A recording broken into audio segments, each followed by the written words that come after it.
What is up, YouTube? How y'all doing, man? Hey, check it out. I have not been on the Rotten Mangoes channel in quite some time, man. Oh, man, she is such a beautiful... I met her at the court buildings at Stephanie. Stephanie is her name. Beautiful little girl, man. I'm telling you, Stephanie, I was serious when I said this to you. You are safe because Uncle Mike was up there. I'm from the streets too. They was a little nervous and people was kind of bothering them because they look like they little. They short. They look innocent. So people want to take advantage of them. But now while Uncle Mike's standing there, I said, don't even worry about it, baby. I'm here. You safe now. Anyway, I don't know how true that was, but anyway, ain't nobody mess with them. Hey, they talking about what happened on Horn Island, and this is a 2-hour video, so let me shut up and get out the way. Y'all hit that subscribe button, hit that bell, let's check it out. People back in the day were quite dramatic. There's this old fisherman's diary where it reads like he's suddenly in a Christopher Nolan film. This is from back then. He writes in his little journal that he has just gotten to this island off the coast of Mississippi, and he writes that this island is, quote, dreary, sandy, wild, inhospitable spot. The wood abounds in mosquitoes, sandflies, and every insect that human flesh is food for. It's a tad bit dramatic, especially when you realize he's just writing about Horn Island in Mississippi. He's not writing about some giant hunk of land in the middle of the ocean where those Agatha Christie books take place. This is just Horn Island. It's a remote barrier island about 10 miles off the coast of Mississippi, which a barrier island is essentially a deposit of sand. It runs parallel to the mainland coast. Horn Island is technically part of the Gulf National Seashore.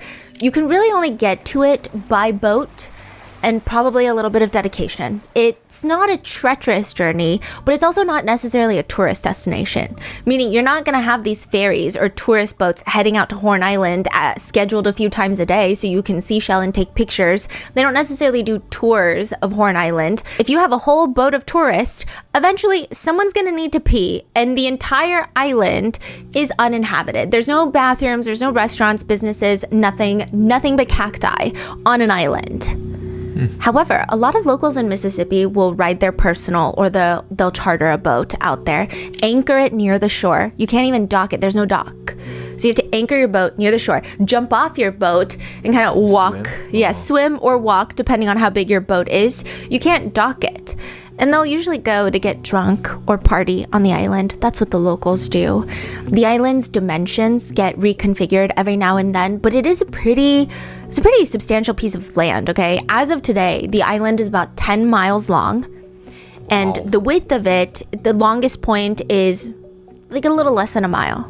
It's not huge, but it's not small. Yeah. There was a point where it was recorded to be much larger. It was about 17 miles long. It's shrinking. The island is shrinking. Also, it's moving. So as the current is wearing down on the eastern side, it deposits sand on the western side. So it's slowly moving. It's like shrinking and moving to the side. It's kind of interesting, but it is now the largest island in the Mississippi-Alabama barrier chain, and it is also protected by the National Park Service, meaning legally you cannot go in there and build a bathroom. You can't bring in motorized equipment or build any sort of infrastructure on the island. Not that any of that will even matter come 2100, because it's said if sea levels continue to rise, the majority of the island is going to be underwater by then. But the interesting thing about Horn Island is a lot of people, the locals, they treat it like a second home. It's been described to have these really white, sandy shores. When you go out there, it's weirdly loud and silent. They describe it as all you hear all day, all night long are like the crashing wave noises, but then nothing else. So it's once you block out the wave noises, there's no other sound. The entire center of the island is filled with thick brush. It's just cacti, which is crazy because it's essentially a functional desert in the middle of the ocean. It's just cacti. And weirdly, there's alligators living on this island, which is alarming because alligators are freshwater predators. What are they doing in the middle of the ocean? But there's ponds, there's marshes in there. You don't really go in there as a local. You either camp, because camping is permitted. You either dock your boat and set up a tent and camp on this shoreline, but you never really go in. It's just it's a lot. But people treat it like a mini vacation, a second home, a party spot, and people have nothing but positive things and feelings towards Horn Island until July 6th of this year. At the northwestern tip of the island, a body washes ashore, face down in the water. This is the body of an 18-year-old boy, a college football player, Nolan Wells. This is the current ongoing case of Nolan Wells, where 18-year-old Nolan Wells had gone missing while out with his friends on a boat during the 4th of July. 2 days later, his body is found in the water. And every single day since, there have been more questions than there have been answers. Witnesses are reportedly sharing vastly different accounts of what happened on the island with Nolan. His friends that he was with that day have had varied public responses to his passing. Some have shut down their social media. Some have talked to media. Others have been quietly posting their tributes on Instagram. And because there's so many unanswered questions, like, were there things deleted on his phone the day that he went missing?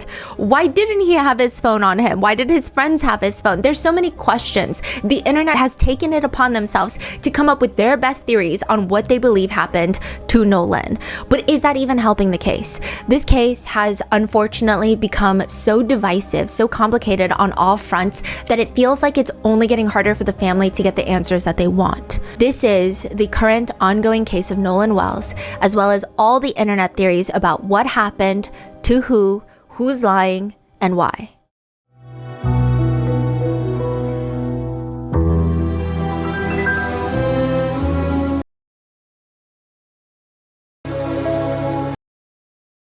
Investigation.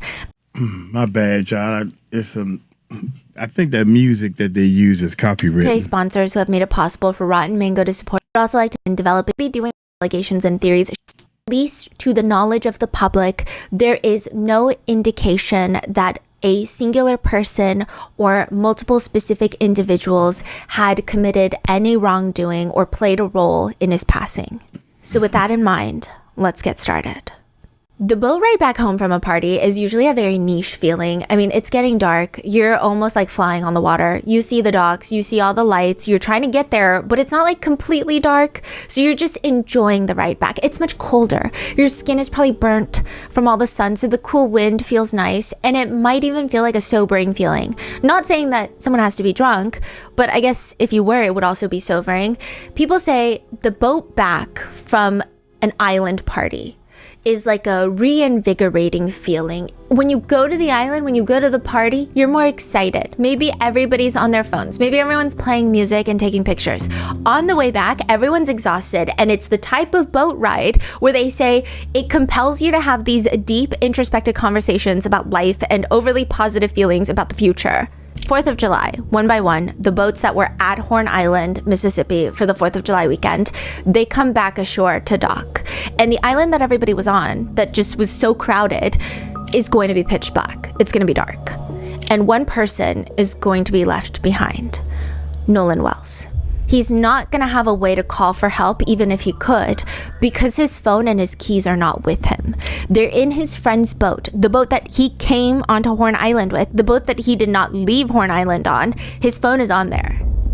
Really? Yeah. 4th of July weekend in Mississippi, like everywhere else everywhere else in the United States, is a very big, complicated ordeal. It's a function with one too many grilled hot dogs and your dog hiding in a blanket while your neighbor decides that their driveway is the perfect place to attempt to replicate the sound of a nuclear bomb, using pretty much every single firework that they could purchase from the next state over because it's illegal in your state. But in Mississippi, Horn Island is the go-to spot for 4th of July weekend. Some estimates put it in the larger area of 4,000 people on the island throughout the day, whether that means simultaneously or that's just the incoming traffic throughout the day.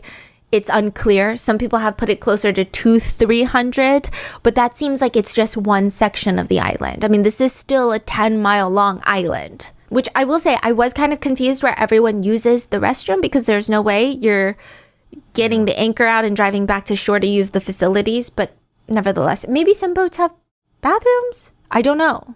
Probably just in the bushes, no? Yeah, maybe. Or no in the water, I guess, I don't know. But it's the land of the free, if you will. There's a few circulating videos from Horn Island on 4th of July. And more on that later, but people think just watching the videos, it looks like a very American gathering. You see lots of boats with American flags. They're anchored near the island. There's about like 3-4 rows of boats. Mm-hmm. That's how many people are there. So it's not even just one singular line of boats docked or anchored in the water. It's about 3 rows. They're lined up behind. So next to each other and then 3 rows. There are people waist deep in water. The people with the boats further back that have to park. So you see people all around. Like it's all around. Okay. People are on the boats. People are next to their boats in the water. There's people in water where it's chin deep. There's people in water where it's waist deep. There's people near the shore. There's people not in the water, completely on the island. People are playing music, swimming. It seems like a lot of the people know each other, but this is definitely not some organized private event where everyone knows who's coming. It seems like a lot of big groups of friends were just like, let's go meet up there. And they all happen to be in the high school, college, maybe freshly out of college age group. I'm sure this is not like a census, so I'm not entirely accurate, but that's the vibe it gives. It's like a bunch of people from college, and then they all kind of know someone who knows someone. So that's how they're all interlinked. Some people run into more friends or friends of friends. Nolan and his 3 friends get on a boat and they make it out to Horn Island for 4th of July festivities. They get there pretty early, like 10:30 in the morning. Around 4:30 p.m., the boat that Nolan came to Horn Island on leaves Horn Island with Nolan's phone and keys on board, but not Nolan. It is not. 4:30 p.m.? Yeah. Is that early?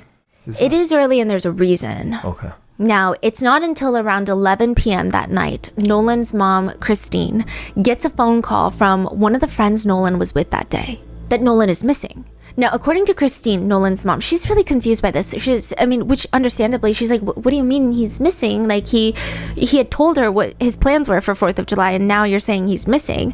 I mean, it's unclear if Christine received all this information in this order that night, but eventually the explanation she gets is the original boat friend group, the 3 guys Nolan came out on the boat with, they decided that they were going to head back to mainland around 4:30 p.m. So I guess the night is still young, right? Nolan is talking to this girl, Katie, on the island, who he just met. And he decides, this is what they say, right? This is what Christine says they said.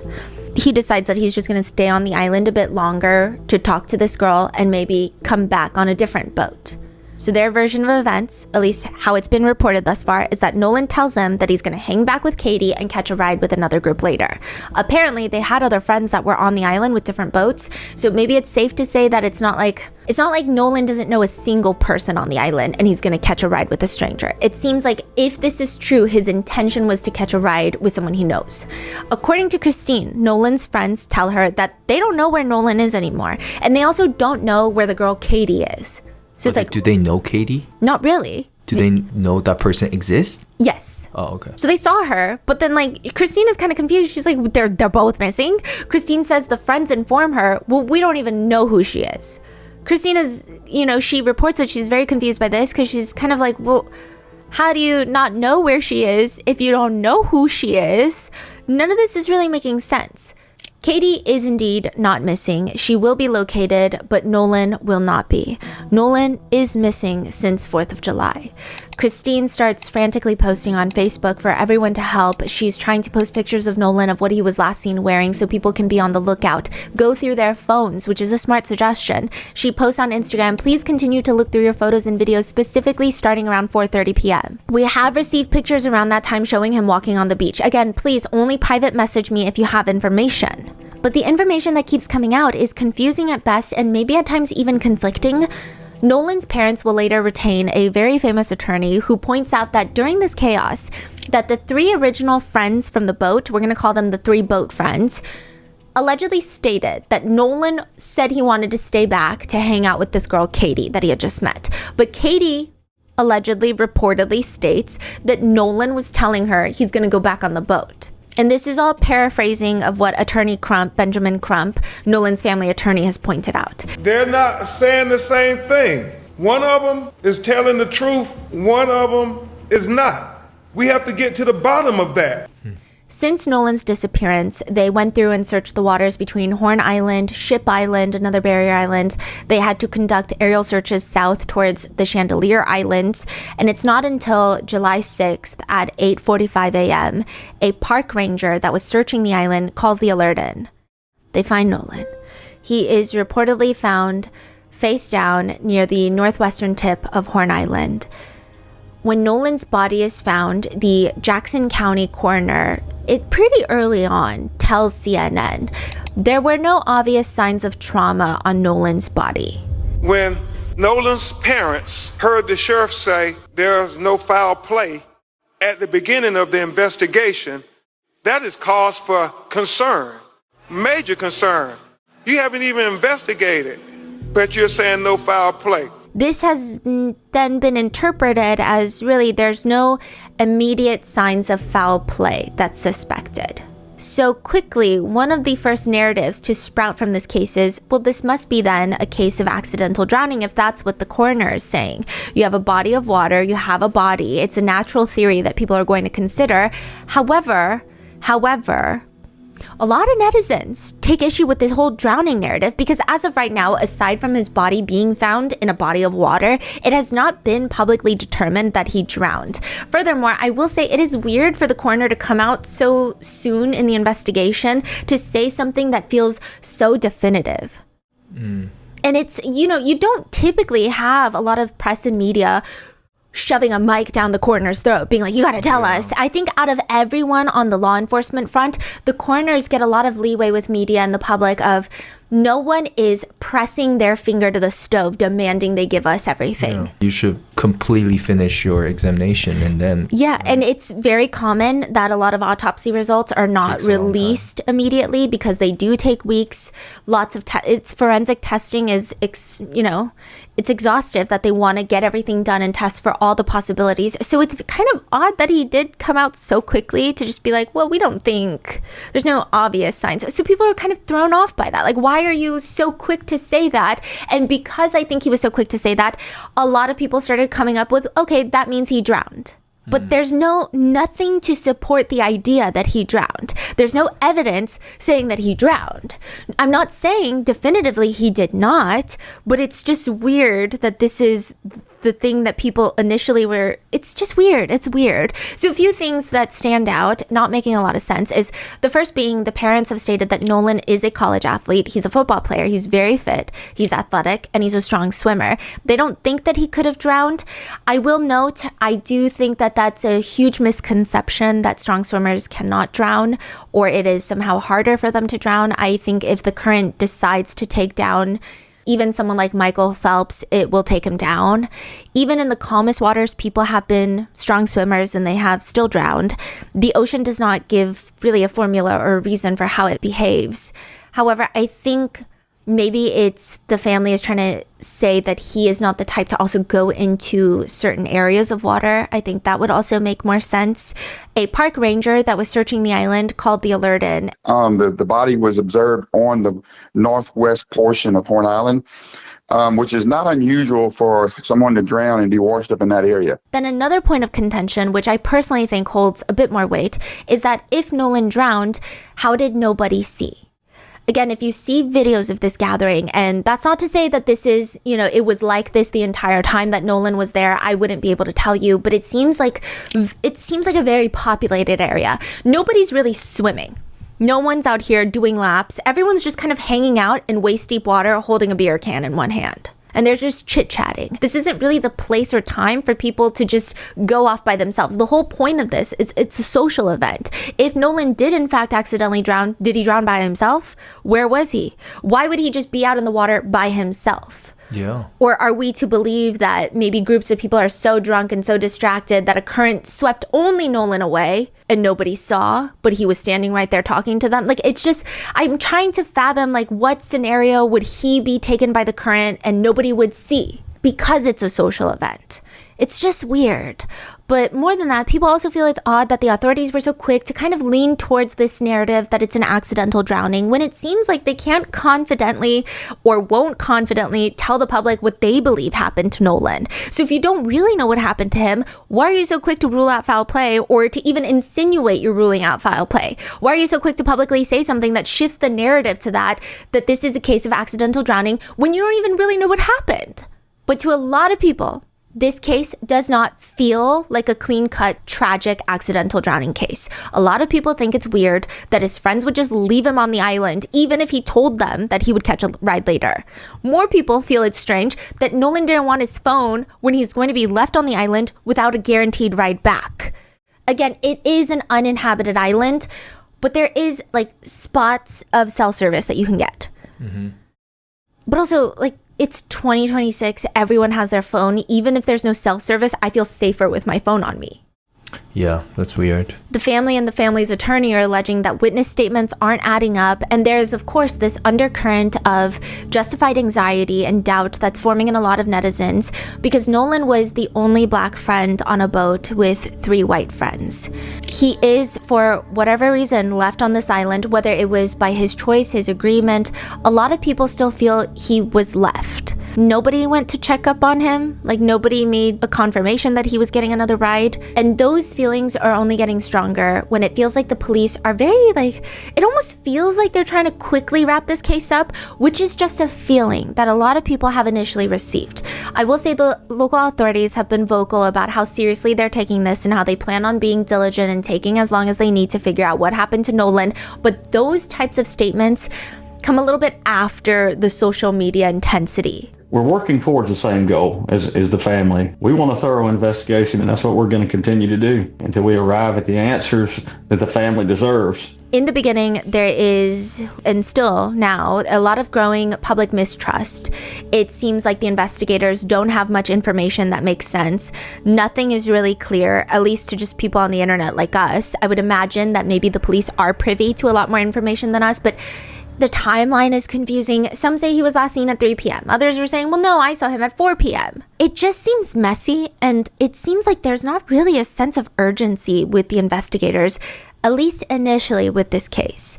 The family attorney, Attorney Crump, expresses frustration, probably at the direction of the investigation. He says in an interview about this case, You know, we don't know the level of cooperation the friends are engaging in because they all have retained attorneys. But what Nolan's family and friends feel like, had the roles been reversed and that these had been 3 young black men and there was only 1 young white man and he ended up dead, that the investigation would be much more zealous.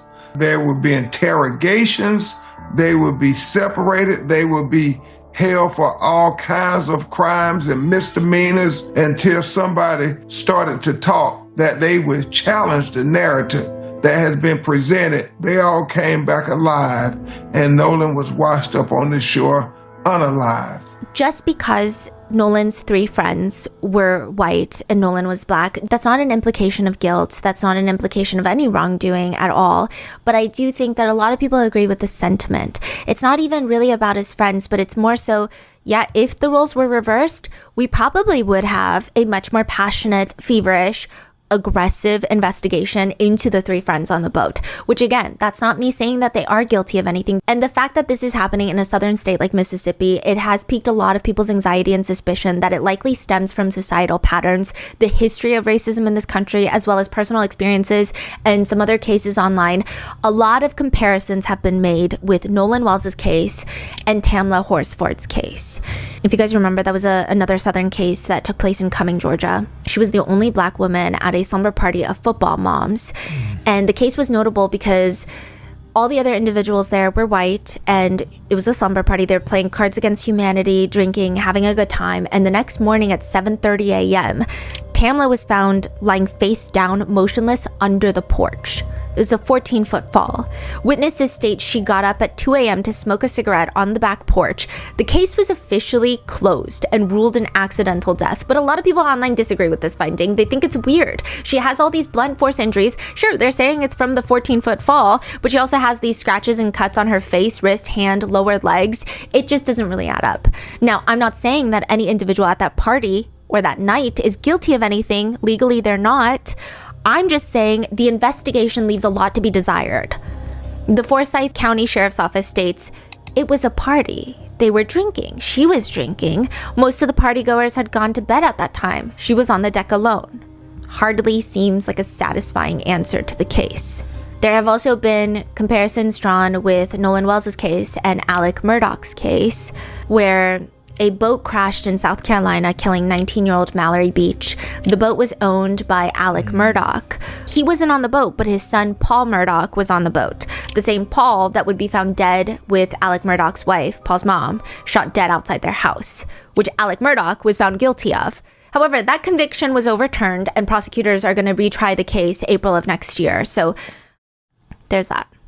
The online comparison of the two cases only gets stronger when one of the alleged boys on the boat, one of the 3 white friends that Nolan was with that day, when one of their mothers speaks out on Facebook, and she happens to be a judge in the same district of the investigation. Judge Ashley Cole has taken to Facebook the day after Nolan's body is found, and she writes, "Our family, along with the community, grieves the loss of Nolan Wells. Our thoughts and prayers are with Nolan's family. Our son, Warren, loved Nolan dearly. Unfortunately, I feel that it is appropriate for our family to dispel some rumors with facts based upon the social media attention that is being diverted away from the Wells family and their loss. Yes, I deactivated my Facebook. Given the very heightened emotional state of social media right now, I fear for the safety of my child and my children. My husband and I have 6 children, and we covet their privacy. We do not believe it is appropriate for our minor children's photographs to be circulated throughout the internet, presenting potential threats to their safety. I graduated high school with Christine Wells Wansley," so Nolan's mom. "We are from the same community. I have the utmost respect for her and all the Wells family. We mourn the loss of Nolan with them. Our prayers have been and will continue to be with them. My husband and I were not at Horn Island at any point on 4th of July. No one in our family is trying in any way to impede with the investigation by law enforcement or to otherwise hamper the family and law enforcement's quest for answers. Warren was interviewed by the Jackson County Sheriff's Department and cooperated fully. He saw Nolan last at around 3 p.m. on July 4th. They went around 4:30 p.m. when the boat was taking on water and they had an issue with the bilge pump. Nolan made a decision to stay on the island and return inland later with another group of friends. Yes, I am a judge. I also value transparency. I apologize if anyone was offended that I deleted my social media. There were no nefarious motivations in my deleting my social media. Social media has a lot of positives, but a whole lot of negatives. We live in a world of clickbaiting. Sad, but true. My family is hopeful that this information will help redirect the attention to the Wells family, their grief, and their need for our community's support." Everyone seems to take her Facebook post and use it to bolster the theory that they believe the most.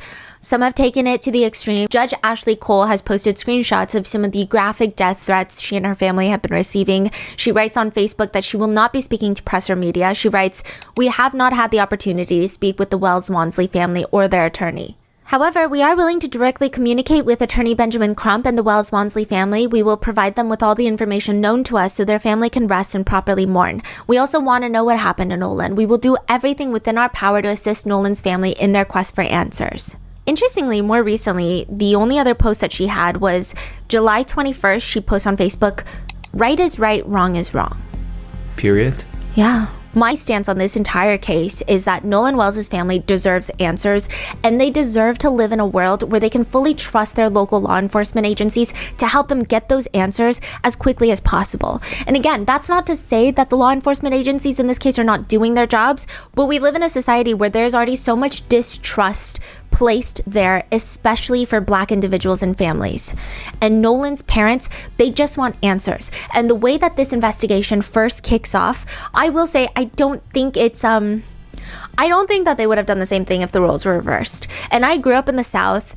If there was a case in my hometown where it was a white 18-year-old college football player ends up dead after he hung out with a bunch of his Black friends, that my hometown would have been turned upside down.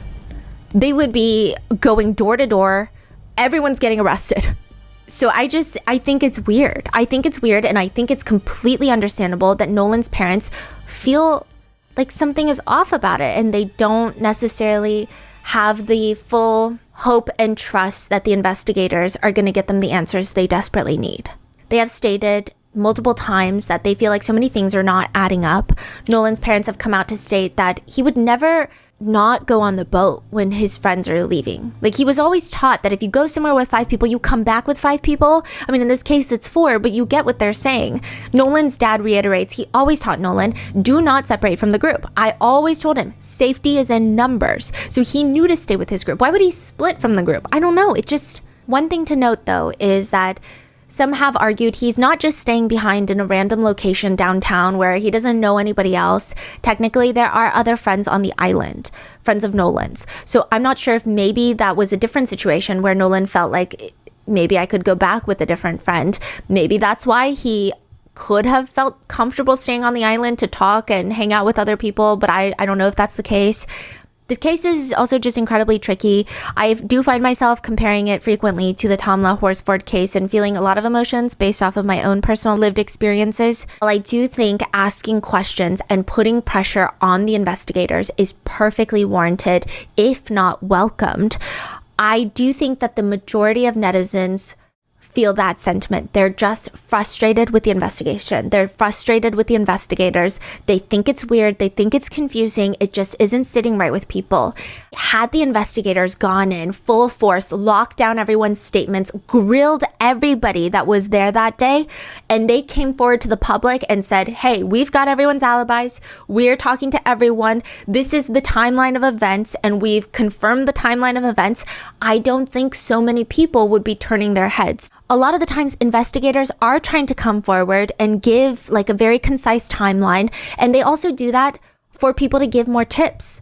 They're like, here's the timeline. Here's the time we think that he was last seen, specifically here by these people last saw him. He was doing this, like, please call us. I mean, they have been asking for tips, but they haven't done something where it feels, it's a lot of like media doing the work.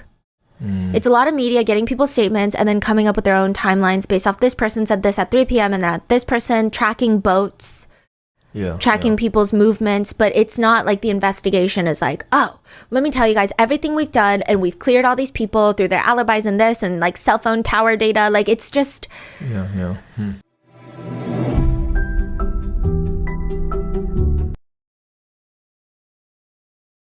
to a 911 call. His body cam flicks on. It begins November 13th, 2022 at 1122 King Road in Moscow, Idaho. A cop is responding to a 911 call. His body cam flicks on. It begins recording. He's getting out of his cruiser, entering this house, climbing the stairs to the main floor, and we hear his boots crunching with each step. The crackle of his radio is going off.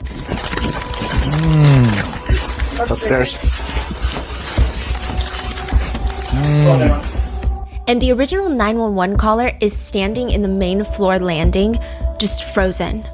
Opposite from him is an open bedroom door to the scene that he had originally called 911 for. And we see the body cam as the officer reaches the top step of the landing. He turns the corner to face the rest of the room, and the entire screen goes black. This is not like a fade. This is not an editing trick.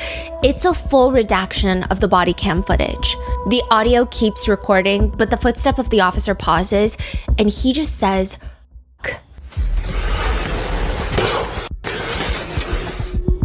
because 4 young college students, Ethan, Xana, Maddie, and Kaylee, were ambushed in the middle of the night in 2022 in Moscow, Idaho.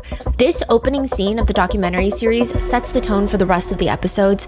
It takes you out of the headlines. It takes you out of the news media that you might have seen about this case, and you just step into the timeline as the scene unfolds, and it's narrated and retold by the loved ones who lived it.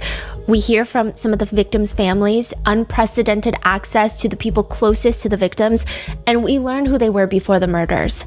We see Snapchat memories, photos, videos, things that the public has never seen before. There's footage from inside the police station that day, footage of the victims and parts of the case I hadn't ever seen before, parts that were unraveled in the exact same way that investigators uncovered it, ring footage, the silhouette of a man a month prior, the break-in a week before the murders, DNA. Another thing that I really appreciated about this series is they didn't entertain the insensitive theories and shut down any suspicion on the remaining 2 survivors of this case, the 2 roommates. As the cops discover the true killer responsible for the quadruple homicides, we learn his history, his background, we see his yearbook photos, we hear from a classmate who met him in her mind of a serial killer class. That's where they met. We hear about a potential motive for his crime. One word that to me feels like it just makes sense is incel. A killer who doesn't deserve to be named. We learn of the divisive plea deal the killer takes. We see the courtroom footage of the loved one's impact statements. And really, I think the father of one of the victims, Kaylee, says something during the sentencing that I think rings true for everything about this case and this documentary, which is, quote, "The world is watching because of the kids, not because of you." Their names are Ethan Chapin, Kaylee Gonzalez, Xana Kernodle, and Madison Mogan. Watch Idaho Murders College Nightmare, now playing only on Netflix.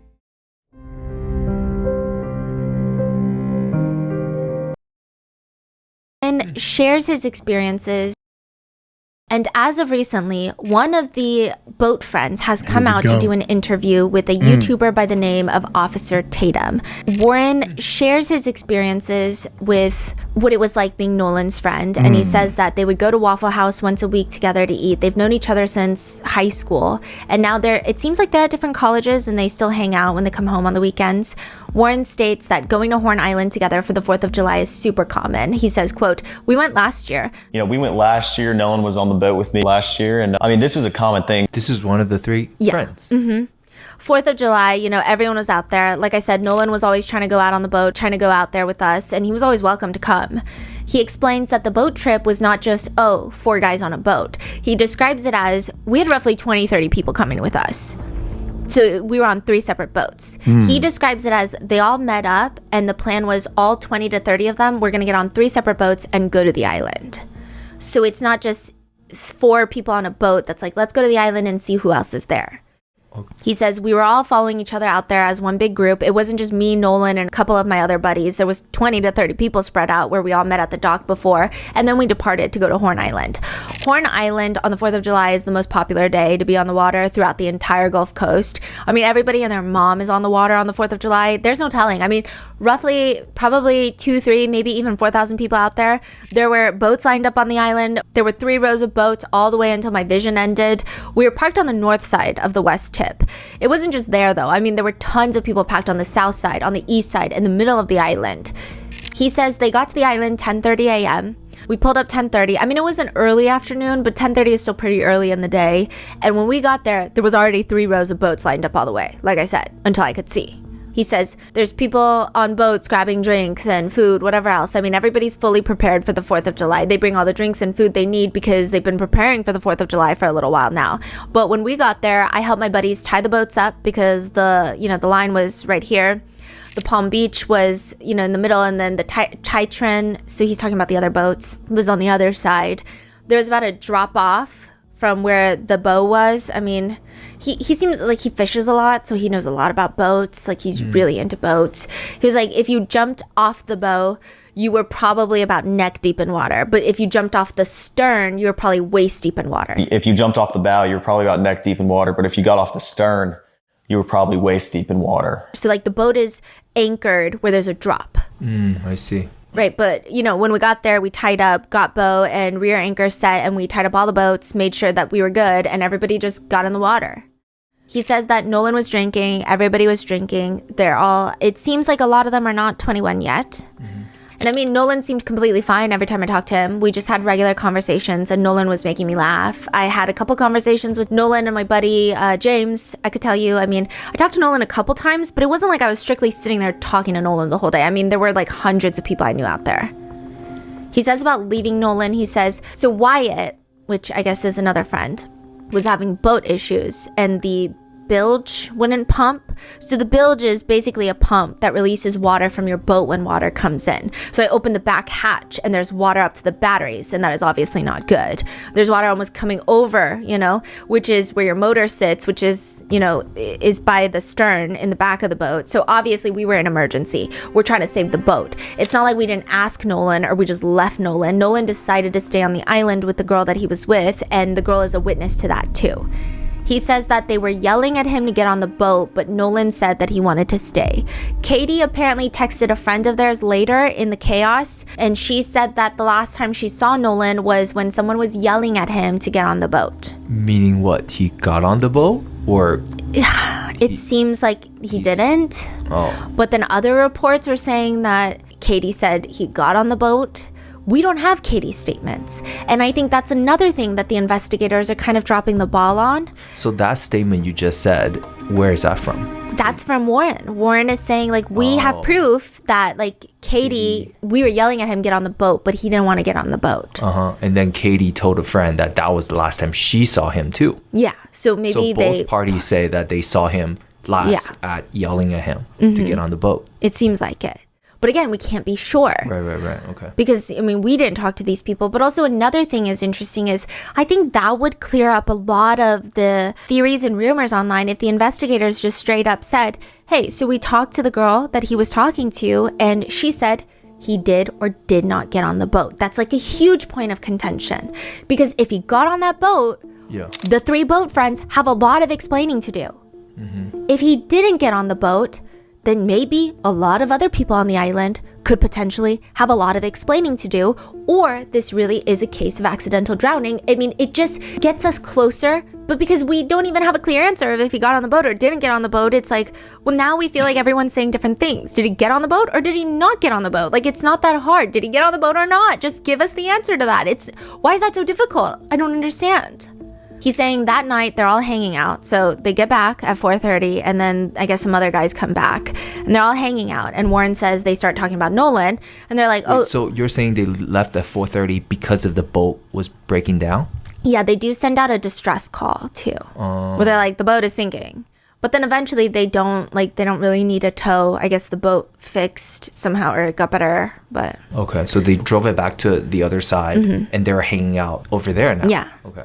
As we're editing this, there's just been a bunch of updates and I just want to fill you guys in because I think the full context is super important here for the sake of full transparency of when these episodes are filmed, when the audio podcast goes live, when the video podcast goes live. This audio podcast on the podcast feeds is probably going to go live in like a few hours, like the minute that we're done editing this. However, the video takes a little bit longer, so that's going to be like another 2 days for the video to go live. If there's any updates from when the audio is posted to when the video is posted, we're going to leave that in the pinned comments on YouTube. Just keep a reminder of that.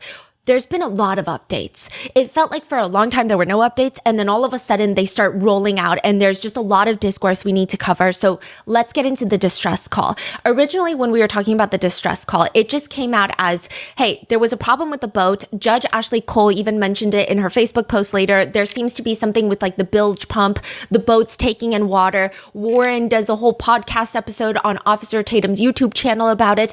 And there was clearly some sort of story with the boat being in distress. Like at that point, there were conversations that there was a phone call made to possibly get towed. It was confusing whether or not the boat was actually towed or not. However, the full phone call of the boat calling in a distress call has been released, or at least what I think is the full phone call. So I'm just going to try to be as up to date in the reporting and all of this. We're going to go in full depth onto the phone call and what people think they hear from the phone call. And it was released by WLOX News. This is a local Mississippi Gulf Coast news station, and the published audio recording of the phone call was made to the Sea Tow Dispatch on July 4th. It's made presumably by the teenagers on the boat that had originally brought Nolan to Horn Island earlier that day, but then left, they say, preemptively because the boat was taking on water because of the bilge pump. Before we go over the contents of the phone call, I just want to be clear about the legitimacy of this call because even that has been called into question. WLOX News did report that they got the recording from the Mississippi Department of Marine Resources. Who's WLOX? It's like a local news station. Okay. So this is like I don't know if I would go as far to call them like legacy media, but it's a huge news station, right? And so they said that they got it from the Mississippi Department of Marine Resources. Now, had someone like TMZ said that they got got it from MDMR. I don't know. Maybe some people would be more or less inclined to believe it. But with WLOX, I will say I am inclined to trust that the MDMR did. You say people would more inclined to believe if TMZ posted it? Would be more inclined to question the authenticity of where they got it, right? Okay. But I mean, WLOX, if they were just flat out lying about this, the journalistic consequences would be pretty grave. However, I will just note, MDMR has not officially come out and said that they did release this phone call. So this news station said they got it from this Marine people in that, but okay, so it's directly reported from this news station. Yes, local. But there's just a lot of, some people are calling in. I'm sorry, y'all. I need to go get some water. I need some cold water right about now. To question the authenticity. Some people are, it gets more and more complicated as we go on. But this is just like the first layer. Now, as far as we know, this is an 8-minute, 50-second audio recording. And just to give any clarifications, just in case, I think this definitely is a case where it is panic-inducing. So I think, a lot of things, we just get a little bit more emotionally riled up with this case. There are going to be moments of just pure silence in this original, or like as original as we're going to get audio. And that is for the purpose of redactions to protect private numbers like phone numbers. So I didn't see any redacted moments of silence where they shouldn't be. So far from the context, it seems that they all line up with phone numbers. Now, another thing we can confirm about this call is there are no reports from investigators identifying which teen exactly was the caller. The internet has their suspicions that the caller may be a teen named Wyatt, because it seems he's the one, context clues, deduction, he seems to be the one that owns the boat, or his family owns the boat, but it has technically been unconfirmed as of right now. So why is this distress call notable? Well, first, the call was kind of just general confirmation that the teens who were with Nolan that day did seem to have boat issues, at least according to the call. There's suspicions whether or not that is real, though. If the problem is real or not. Yeah. Now, there is no official time of when the call was made that has been released to the public, but in short, some teenager on the boat calls Sea-Tow Dispatch. They report the situation. They say that the boat is taking on water. They say that there's about 7 people aboard, and the whole 7 people on board it is weird. The whole phone conversation about it is kind of strange. They provide their coordinates, or their alleged coordinates, as some netizens say, and ultimately, once the teens hang up, the dispatcher calls her captain. Okay, so the dispatcher is probably on land somewhere, and she's taking these calls. Her name is Vicky, and she's, taking calls from a bunch of people, and then she has to call the captain, and if the captain needs to tow someone, it's the captain that goes out. Oh, okay. I see. And that is recorded as well. So Vicky calls her captain, who is just like her boss, right? And she reports this distress call. And the captain is recorded telling Vicky, the dispatcher, well, I just got off the phone with the grandfather of the teenager that called you. At the same time. We don't know how much time has passed, but I would imagine that Vicky called him immediately. Yeah, it's urgent. Yeah. And he says the grandfather said they have the situation under control and did not need towing. So that's, ultimately, as we know, Sea-Tow confirmed that they never towed the boat. So the grandfather wasn't at the island? No. And so the kids called the grandfather too? Yes. But that's, okay. But how is that in the time frame that the boat got fixed? That's what, okay. That I also think is weird, because I've listened to this audio so many times. I couldn't really put together someone else in the background having a phone conversation with the grandfather. Yeah. The caller that called the Sea-Tow Dispatch didn't appear to be having a conversation on a separate phone line. Or maybe he was texting. I really don't know. I don't know. Or maybe somebody else was and we just can't hear it. Okay. So it's unclear. Now, the enhanced versions of the audio have started catching fire online. Some netizens are wondering, why, if the teens call the Sea-Tow, why hasn't the audio from the phone call between the captain and the grandfather been released? Mm-hmm. Now, this is where it gets interesting, because people are like, well, it wouldn't be released if it were a private phone conversation. So when you call dispatch, and when dispatch is calling her captain and all of these things, these are automatically recorded. But let's say I, a regular civilian, am calling another civilian who happens to be a captain on the job on his private phone number. It's not going to be recorded automatically, meaning maybe they had a conversation on personal cell phones and not through the dispatch lines, which then brings up questions for netizens of like, how connected are the families of the teens who were with Nolan on Horn Island? Now, merely being well connected does not have any sort of implication of guilt. I will say that.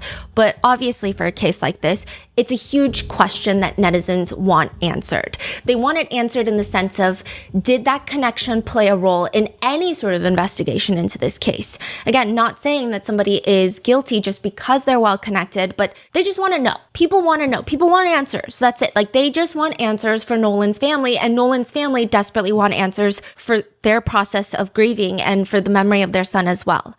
I will say, on the flip side, this could be explained by a simple explanation of all members with CTO have a private line to the captain. Because I know there's lots of memberships where you do get private lines, or like even with like, some people are bringing up like concierge doctors. You get a private line to the doctor. You don't go through like the wait room and the receptionist desk.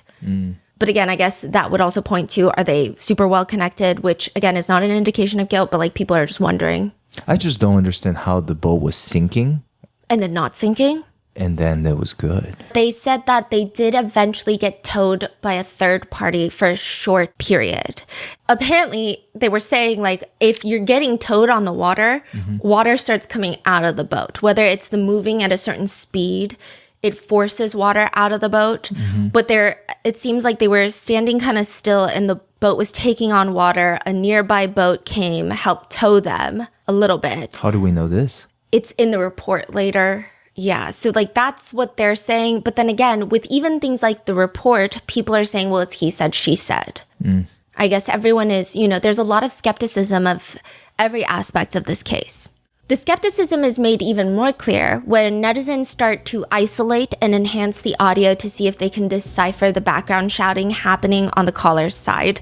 And what they believe they have deciphered is some netizens believe in the background you can hear the teens shouting, and people believe they hear things that implicate the teenagers. Obviously, as of right now, this is unconfirmed, and unconfirmed just means unconfirmed by authorities, right? And unconfirmed by the parties on the boat. It doesn't really mean anything other than that. These are unconfirmed. These are just netizen speculations. We will go over the enhanced audio and evaluate the legitimacy, but I do want to share, I think if you have not listened to this audio, it would be incredibly valuable to listen without any sort of context. You don't even have to listen to the enhanced version of the audio to isolate the background of this call. You can do it yourself. So that was a huge point of contention. People have been coming out and saying, look, I've isolated the voices. I've taken away the background music. I've done these. I've tried to enhance the audio. Some people are saying, well, if you used AI, of course it could alter things, and AI likes to hallucinate. You can do this by yourself. No AI, no isolation tools, no Final Cut Pro, no editing software. If you go to the audio as is, posted by WLOX News, which I'm going to link in our show notes, they have left it as a dual channel, like 2 channels. So you just need a pair of earbuds. If you have your left earbud in, you can hear the dispatch in the background music. If you have your right earbud in, you just hear the callers. So you just hear the teenagers on the boat. Okay. Obviously, if you have both, you hear the full conversation. But if you just keep one earbud in, it's basically isolated. Now, it's not enhanced where you cut away the background noises of like the water and stuff, but I don't necessarily know if you need that because people are hearing things without isolating anything. And again, before I tell you what people think they are hearing, I think you should listen for yourself because there is a lot of conditioning that can happen. And I've dealt with this when we go through like body cam footage, and this is a huge point of conversation online. When you go through body cam footage and you have a transcript you're matching it to, your ears are going to kind of try to make those connect. Even if those are not the words being said. That's not what I'm saying. I'm just saying this is something that happens to humans. Like we like to visually fill in the blanks. We like to audibly fill in the blanks. So right now, if you have not heard anything about this, listen and see what you hear. And for the audio podcast listeners, I'm just going to go through the conversation that's actively taking place between dispatch and the teenager. So this is not me saying, oh, and then in the background, you can hear this. In the background, you can hear this, because I don't want to make that call for you. But I'm going to go through what people think they can hear after I go through the initial conversation between the teenager and the dispatch. And if you're watching the video version of this, you can kind of see and try to figure out if you hear anything in the background before I tell you what people hear in the background, or what a lot of people hear in the background. So I'm just going to go through what's actually being said between the two parties, because even that conversation is kind of weird. So dispatch CTO picks up and she's like, Vicky speaking, how can I help you? This teenage boy is on the other line and he's like, we're at the west tip of Horn and our village pump stopped working. We're sinking. Can you please come? We have a membership. Yeah, all right, of course. How far is the water coming up, sir? Can you give me a description? Ankles? Hello? Hey, we're at the west tip of Horn, and our village pump stopped working. We're sinking. Can y'all please come? We have a membership. All right, of course. How far is the water coming up, sir? Can you give me a description? Ankles? Hello? Now, I don't know if the teens are like frantically doing something in the background or if the cell service is not good, but they're not really paying attention to the phone call because he's like, what'd you say? Yeah, hey, yes. How far is the water coming up, sir? It's coming up. We're just sinking. I don't know. We're going down there. All right, well, let's get you going. Membership number or phone number listed on the account, sir? I don't know the phone number. It's either redacted. I think it's redacted. Try that. All right. I know we have a membership guaranteed. I don't have the tag on me. All right. You have a membership number or anything? It's okay. I'll get you over to the captain. What's the best phone number to reach you at? Redacted. All right. And is everybody on board in good health otherwise? Yeah, everybody's... Oh, good. All right. Do you need the United States Coast Guard? What? Do you need the United States Coast Guard? No, we don't need that. All right. Do you need the United States Coast Guard? What? Do you need the United States Coast Guard? No, we do not need that.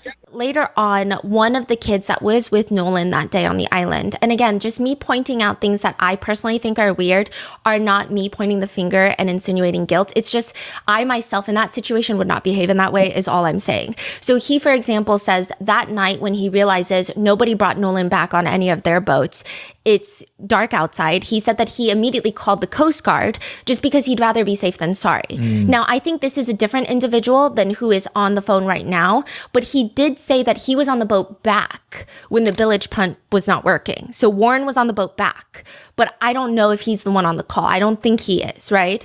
But I just think it's interesting that you go from, well, you know what? Get the Coast Guard just in case. You'd rather be safe than sorry. You'd always rather be safe than sorry. To all of a sudden, we're sinking, but we don't need the Coast Guard. Because, I mean, wouldn't you rather just be safe than sorry? Now, of course, you could factor in maybe these kids don't want to get in trouble by their parents. Maybe calling the Coast Guard, their parents would take away their boat. I really don't know. There could be other factors, but and again, they're, I guess, 18, 19, who knows how old. I just thought it was weird. Yeah. All right. Do you have your current GPS coordinates? Let me go look. If not, I can send you a text message. Oh, are you ready? Yes, sir, I'm available. North 70 degrees by 4672. All right, 4672, all right. And you're breaking up a little bit. Can you just repeat it one more time to make sure I have it correct? Sorry? Hello, can you hear me? Yeah, what?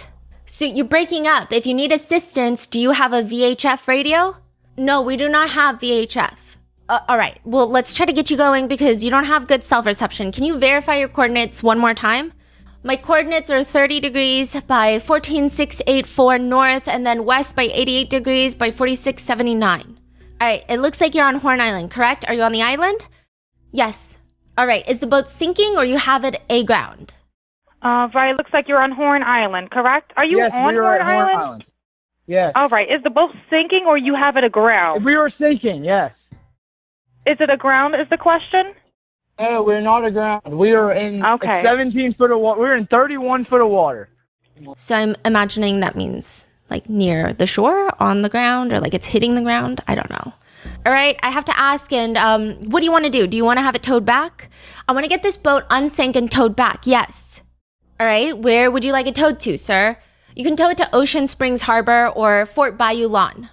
All right, how many adults and children on board? No, there's no children. Is there anybody else on board? How many adults, sir? That was the question. Hello, can you hear me? Kind of jump in and pull the plug while you're going. So now it sounds like he's yelling at somebody else on the boat to pull the plug of the boat or something. Hello, sir? Hello? Yeah, I just need to answer a few questions so I can get you over to the captain. How many adults on board? There's 0 adults on board. Hello, sir. Hello.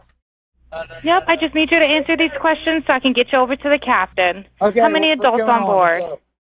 There are 0 adults on board. What? Yeah, so it does seem like most of them are over the age of 18. Again, I don't know exactly who's on this boat right now. It has not been publicly confirmed exactly who and their ages, but I don't know if they just don't categorize themselves as adults, but they also don't categorize themselves as kids. So I don't really know what's going on. Okay, it just doesn't make any sense. I also have a sneaking suspicion that the person on the call sounds slightly intoxicated, but that's just an opinion that I have. Okay. Now, there's nobody on board the boat? No, nobody here is over the age of 21. There's nobody on board the boat? No. Nobody here is over the age of 21. Oh. So, like, that's also, interesting. yeah, that is really weird to me because I've never, 21. Some people think it's really weird and evasive. Other people think that this is just a bunch of bozo kids who are trying to get away with underage drinking and driving a boat. But, like, that also doesn't, like, none of that makes sense. Yeah. If you want to get away, you wouldn't even mention the age. Yeah. Then you would just say, okay, there's 7 people on boat. Why? Anyways. Yeah, it doesn't make any sense. So that was not the question. Is there a person? Now, this is the part where it's weird. Like, I don't know if Vicky was maybe getting frustrated with the phone call or it's just very odd. And of course, in this situation, everyone has been nitpicking this sentence because it's weird. She says, is there a person, a living individual on the boat? Sir, that was not the question. Is there a person? Is there a person, a living individual on the boat? Because I guess she's trying to get to the answer of how many individuals are on the boat. But it's also kind of weird. Like the conversation is like when you read a really bad book with bizarre dialogue where they're not even having, like, I just don't know how to pinpoint. Usually I can pinpoint, oh, I think this person was trying to say this or they're getting frustrated. But this one, I'm like, all of these answers are so weird. Like, what do you mean no one's over 21? And then she's like, is there anyone alive on the boat? Which is also weird. If I were Vicky, I would just say, how many people? How many persons? 1, 2, 3, like count. You know, instead of, is there people that are alive, living persons on the boat? Is kind of a weird question to ask as well. And again, weird question does not mean anything other than I just thought it was a weird question. He says, hello? Is there a living person, someone breathing on the boat? Is there anybody on the boat? Yes, there's lots of people breathing on the boat. Is there a living person, someone breathing on the boat? Is there anybody on the boat? Yes, there's lots of people breathing on the boat. Which is such a weird response because if I heard that, I'd be like, what are you talking about? Everyone's breathing. What is this? What is this question, right? Yes, there's 7 people on the boat. Yeah. Like, okay. Yeah, this whole back and forth, I've listened to it so many times trying to pinpoint, maybe this person said this because of this, but it's just weird. The dispatch says, all right, how many people, sir? Like 7. All right, thank you. Does everyone have life jackets? I will say, just another disclaimer. Maybe the self-service is really that bad. So like maybe we're just hearing a very clear version of it, but in real time, they couldn't hear any of it. Anyway, he verifies it's a Triton, a 22-foot Triton that is in offshore sea flight hole that is sinking, taking on water. And she says, okay, I'm going to transfer you to the captain right now. So it does seem instant because she keeps them on hold. Yeah. So then she calls captain and the captain is like, this is Captain Seth. And okay, this is another thing that I also picked up, which was really weird. I actually haven't seen this in most cases outside of East Asia. So like in the United States, when you call your captain or you call your boss, you're probably not going to talk to them like, hey, this is what fucking happened. Like, you're probably not going to have that tone. You're going to have a professional tone, but she almost sounds like weirdly apologetic. I just thought it was weird. Okay, she's like, this is Vicky from International. How you doing today? Doing good. How are you? Good. I apologize ahead of time. I really do. Which I think it's weird to apologize. That's his job. Anyway, you're going to have a fee for service come up under. Okay, it sounds like a bunch of kids on board on Horn Island. He's letting me know that his father's a member, but he can't give me any information. And he's saying the boat is sinking and he's on Horn Island. It's just unfortunate. He's just a kid. There's a lot going on. So he said there's a lot of people on board. He says he thinks about 7. I'm guessing they're all under 18. And I'm not trying to be rude. He wants you guys to go out there and unpump the boat and then tow it in. Hi, Captain Seth. This is Vicky from International. How you doing today? Doing good. How are you? Good, good. I apologize ahead of time. I really do. You're going to have a fee-for-service come up under, it sounds like a bunch of kids on board on Horn Island. And he's on Horn Island. It's just unfortunate. He's just a kid. There's a lot going on. So right. He said there's about a lot of people on board. He says he thinks about 7. I'm guessing they're all under 18. Okay. And I'm not trying to be rude. He wants you guys to go out there and unpump the boat and then tow it in. I don't know how that's rude. So yeah. Why is she apologizing for doing her job? The only context I was trying to pick up on is it seems like it was swamped because it was 4th of July and maybe the captain is getting agitated. And maybe the captain is getting agitated by a bunch of drunk people on boats, like causing a stir. Okay. So I don't know, but that's not her fault either. But the whole dynamic was just kind of weird. Do you know what kind of boat it is? Now, the captain, I will say, doesn't sound mean, like, or anything. And Vicky doesn't sound weird either. It's just like, I thought the tone was interesting. Do you know what kind of boat it is? He said a Triton 24-footer, but that's all he can give me.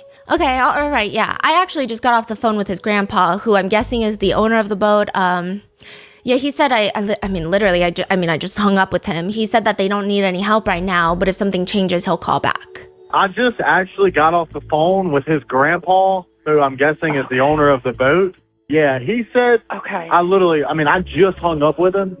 He said that they don't need any help right now, but if something changes, he'll call me back. So that is crazy. So I'm guessing that they may have figured it out because that's what he said. So they're in a panic and their boat won't crank. Yeah, they're in a panic. He's saying the village's not keeping up. I asked, for Coast Guard, he said no, but he's just really upset on the back end. And I get it. It's a kid. He just doesn't understand. Okay, do you still have him on the line? Yeah, I still have him on the line. And again, he couldn't give me anything regarding his grandfather's membership, so it's just an under fee for service. Okay, all right, yeah, I just talked to, if you want to, we're so tied up right now, we can't really do any non-member jobs right now. Is he a member? Did you find out if he was a member or not? Yeah, I'm not sure if it's his boat or what. I'm not sure what's going on with it. But yeah, transfer the kid over. I'll talk to him and then I'll call his grandpa back as well. All right. And did you want me to look up his membership number or anything like that? I know you guys are, swamped. You can try his cell phone number. So he's giving grandpa's number, it seems. Yeah. And he's like, did you get anything? And she's like, okay, yeah, hold on. Yes, he's an active member. And what kind of boat do they have on there? So he's trying to match the number with the boat because I guess, if you're a member, but it's not your boat, whatever. She's like, yeah, he's one of the members, 22-foot Triton. All right, I'll just disregard this one. I'm going to send you over an accurate one under this one. And he's one of your members. You'll get in a couple of minutes, okay? So she's probably sending some sort of member file. Okay, perfect. All right. And yeah, just transfer this kid over whenever you get the chance. All right, transferring him now. Thank you again, Captain. And she goes back over to talk to the kids, but it seems like they're not responding. So she's just like, okay, well, they're not responding. She's like, hello, are you there? Hello. And then she says, I will be disconnecting due to lack of response. Hello? Hello? Are you there? I apologize. I will be disconnecting due to lack of response. Is there noises on the phone or is it silent? It doesn't sound like it's an active line. The first layer of suspicion that a lot of netizens feel with this phone call is the layer that we discussed of the actual conversation that's happening between dispatch and the teenagers and the whole grandpa element. So again, people think it's weird that they don't want Coast Guard to come. People think it's weird that the grandpa is on the phone with the captain. Who's the grandpa to the captain? Do they know each other? People just think this whole situation is a little bit bizarre. They need towing. The boat is sinking. They need it unsank and towed, but then all of a sudden they don't need a tow, but we don't know what's changed. So that's the first layer of suspicion. Now, what really sends this call into orbit online is this enhanced audio version that began doing its rounds. These clips were processed and re-released by Janetta Brantley. She is an audio engineer in the entertainment industry who used isolation techniques. She has stated that she did not use any AI. Now, Janetta first posted a clip from the beginning of the call to her social media, and that's where it starts getting viral. One thing that I will note is that even though she does request viewers to listen for themselves, the initial post got a lot of flack from other individuals because she added a transcript of what she believes she heard from the audio alongside the enhanced audio. So some people didn't like that because, there are things like conditioning of your mind. It's called top-down listening effect or transcript priming. Your brain tries to match the unclear audio to the transcript that you are given. Now, normally, I don't know if I would agree with this because I would like to think that we're smarter than that. But then after just watching so many body cam videos and trying to like match transcripts to a bunch of like court live stream footage, I will say it is hard. But I don't know if that's what's happening in this case. But because of that, a lot of people were upset, saying like, Janetta, you should have just released the audio enhanced version instead of telling everyone what you heard, because now people can only hear what you heard. But again, if you haven't listened independently, I highly recommend you doing so now. Shut the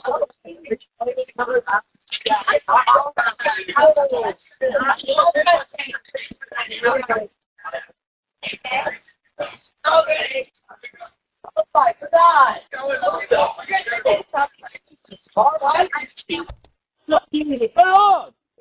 up!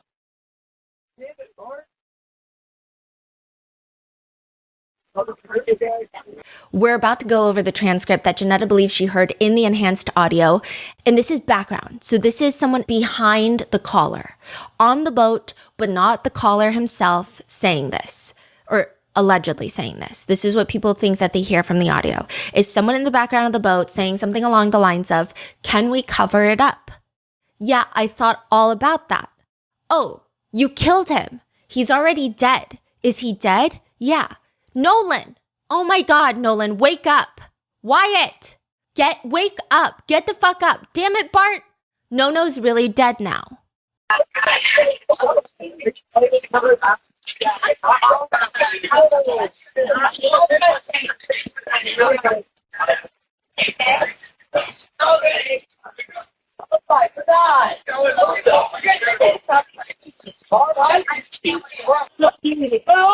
Shut the fuck up! A lot of netizens who are already suspicious of the other teens present with Nolan pretty much believe that this is the smoking gun in this case. They're calling for arrests of the teens, their parents, perhaps even, the Emmy or investigators that are involved in this case. But there are lots of netizens who are also very suspicious of the actual contents of the call that have been cited. A lot of other people are saying, well, it is weird, but we cannot confirm. So, you have about like 3 groups of people, I would say. I will say a large group of people who believe and can hear this. And I will say, like, when I'm listening to it and I'm reading the transcript, I hear it. It's tricky because I'm like, okay, now I need to factor in top-down priming or whatever. But then, like, once I hear it, I can't unhear it. And then I try to listen to it over and over again. And then I'm like, okay, well, now I'm trying to unhear it. And it gets really weird. And I would say it's just difficult. I think the first time listening to it without any transcript is probably the best. Now, there's a large group of people who hear it and they want the right people to be arrested, identified, and for justice to be served, which a lot of people agree with. If that is actually what's happening in the phone call, yeah, for sure, that needs to happen. Then you have a group in the middle where it's like, I heard it, but I don't know if I heard right. I don't know if it's my ear playing tricks on me. Like, I don't know what's going on. I think that there should be further heavy investigations, but I don't know if that's exactly what I heard. I don't know who's saying it. It could be something else. Like, we don't know. And then you have another group of people who are saying you could basically hear someone plotting JFK's assassination if you really wanted to, because that's how little you can hear. So you've got this very wide range of speculations that are sweeping the internet. And some people have just made it a moment to attack Janetta, which I think is very bizarre.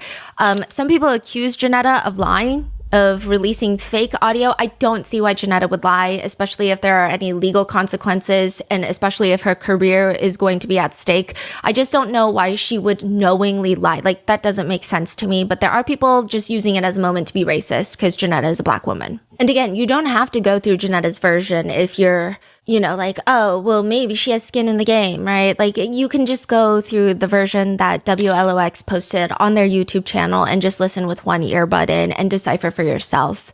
But people have accused her of trying to start some sort of race war. I mean, that's just been like an accusation that's been very loosely thrown out to pretty much everyone that's been outspoken about this case, when in reality, it just seems like a lot of people want answers. So that's been a whole thing. So after that, Janetta posted a longer cut without a transcript alongside the post. But even that, I think, because how she audio enhanced it. Lots of people are coming after her. So some people are saying like she's blowing the case wide open and investigators are going to come after her. Other people are saying like, how do we know your process is real and accurate? Now we're just muddying the waters even more. Some netizens believe that the audio itself is damning. They say that you can hear someone say Nolan's freaking dead. Some netizens say that they even hear splashing as if something large is hitting the water. Some netizens say that they can hear the caller say that there's 7 people on the boat and someone appears or sounds like they're counting and it sounds like they're going up to 8, but then it's 7 and, that they accidentally counted Nolan. Netizens claim that the caller's denial of the Coast Guard is very suspicious and suggests that the call was simply a means to record an alibi, though netizens say the background noise exposed them for what they were really doing, trying to figure out how to throw Nolan's body overboard. Again, a lot of this is, there are even netizens who say that the boat is sinking and there's too much weight on the boat, so they threw Nolan overboard. There's just a lot of rumors, a lot of speculations, and as of right now, it is conjecture based on what people hear when they listen to the audio clip. These are theories, they're unconfirmed, but a significant amount of netizens have been talking about these theories. Some netizens are even suspicious, saying that they believe they heard a female voice in the background and they sounded older. Some people are saying it sounds like someone is video calling their mom then. Others are saying it could be this person or that person. Others want the dispatcher of this call to be interviewed by authorities, saying she is a witness. Now, I don't know exactly what they mean by the term witness. I do think that she should probably be interviewed. Yeah, I think she is an important element. I don't know if she knew anything beyond just a dispatch call.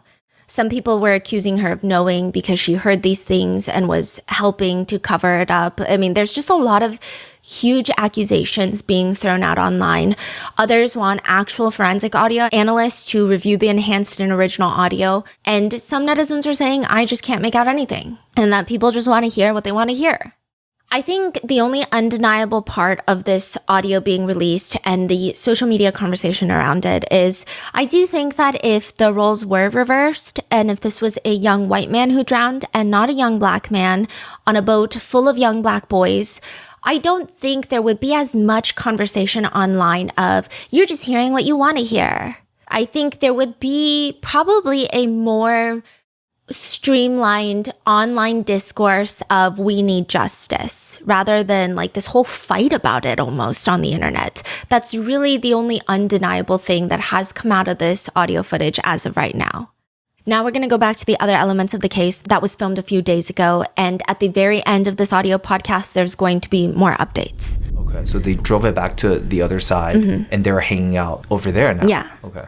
And then I guess other friends make their way from Horn Island back to where they're hanging out. And everyone's like, wait, where's Nolan?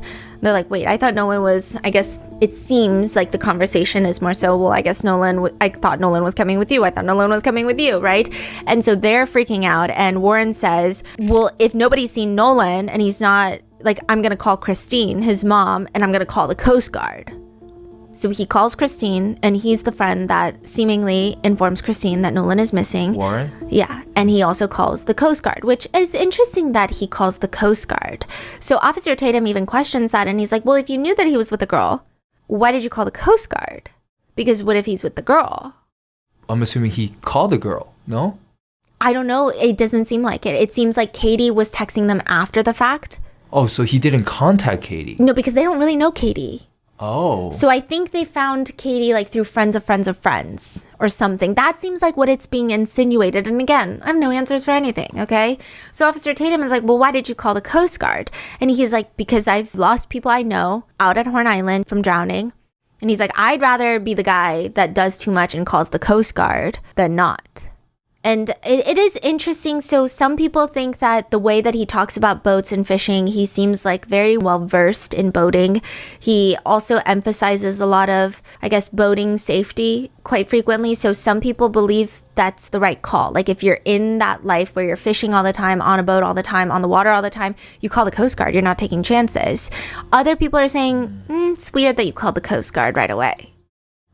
In this interview, I mean, it's a series of interviews, again, posted on the YouTuber Officer Tatum's YouTube account, but people have a lot of mixed feelings about it. And I think that this interview didn't change anyone's feelings. I think people went in believing one thing, and this interview just reinforced their thought. So some people went in believing that these 3 original boat friends are being targeted by mobs when there's no evidence so far that they're involved. And they say, look at him doing this interview. This is so forthcoming. What do you mean by targeted by mobs?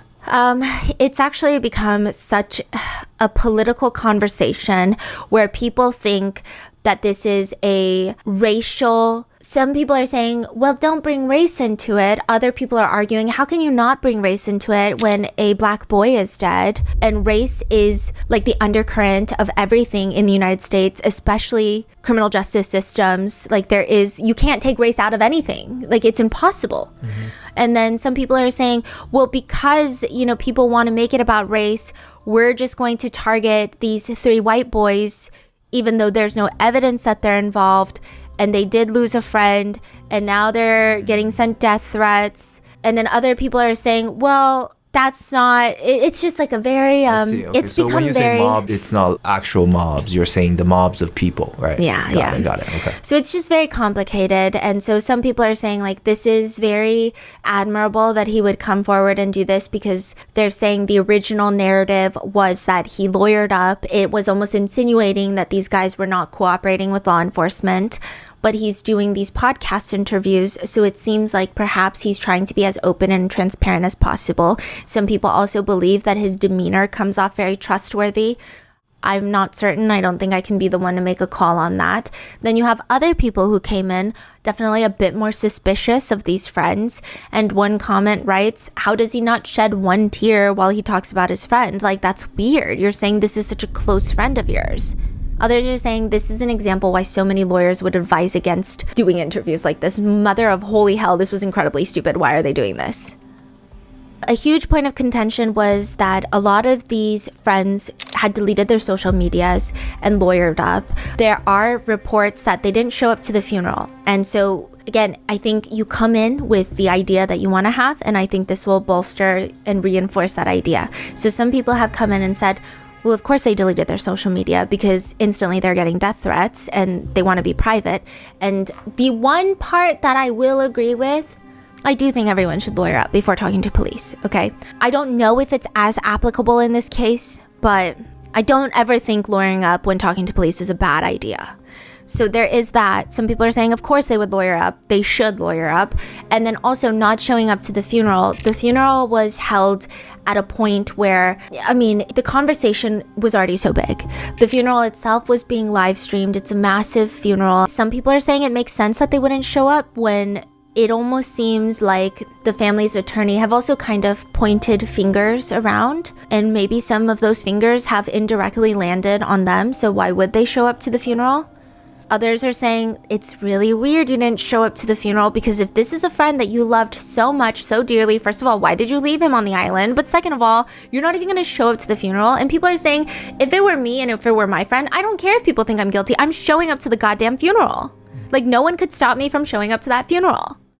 Other people are also saying something where this is, again, I'm typically never sold on the idea of not having an attorney present when being questioned by the police, but I also agree with the sentiment of, if it were my friend, and if there is this whole race conversation that has, of course, inevitably happened, I probably would want to be grilled by the police so that they know, and so my friend's parents know that that was not what happened. So there, again, you come in with the idea that you already have, and these things are just reinforcing everyone's idea that they already had. He does state that in the next day, so July 5th, he and his friends were all out there looking for Nolan on Horn Island. And he says about being interviewed, so the first time I talked to the police was July 7th. I talked to the lead investigator and I told him my whole story top to bottom, dotted every I, crossed every T. I told them everything I knew, every little detail. Everything I could tell them to try and figure something out. And just to make it clear, I think right now there's lots of netizen sentiments, theories, and rumors. However, those are just feelings that people have based off of some interview clips as well as some of the things that we know about this case. There's no evidence that any of these people were involved or somehow implicated in someone else's passing. But I think it's weird that he was interviewed July 7th.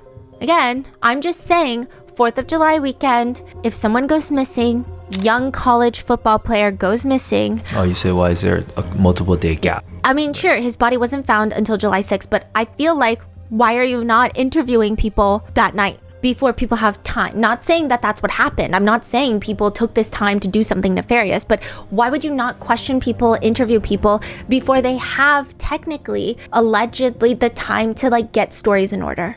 And again, I'm not saying that that's what these kids did. I'm just saying, why are you interviewing them July 7th? There has also been a viral video circulating that attorney Ben Crump reposted on his social media that shows the 4th of July gathering on Horn Island.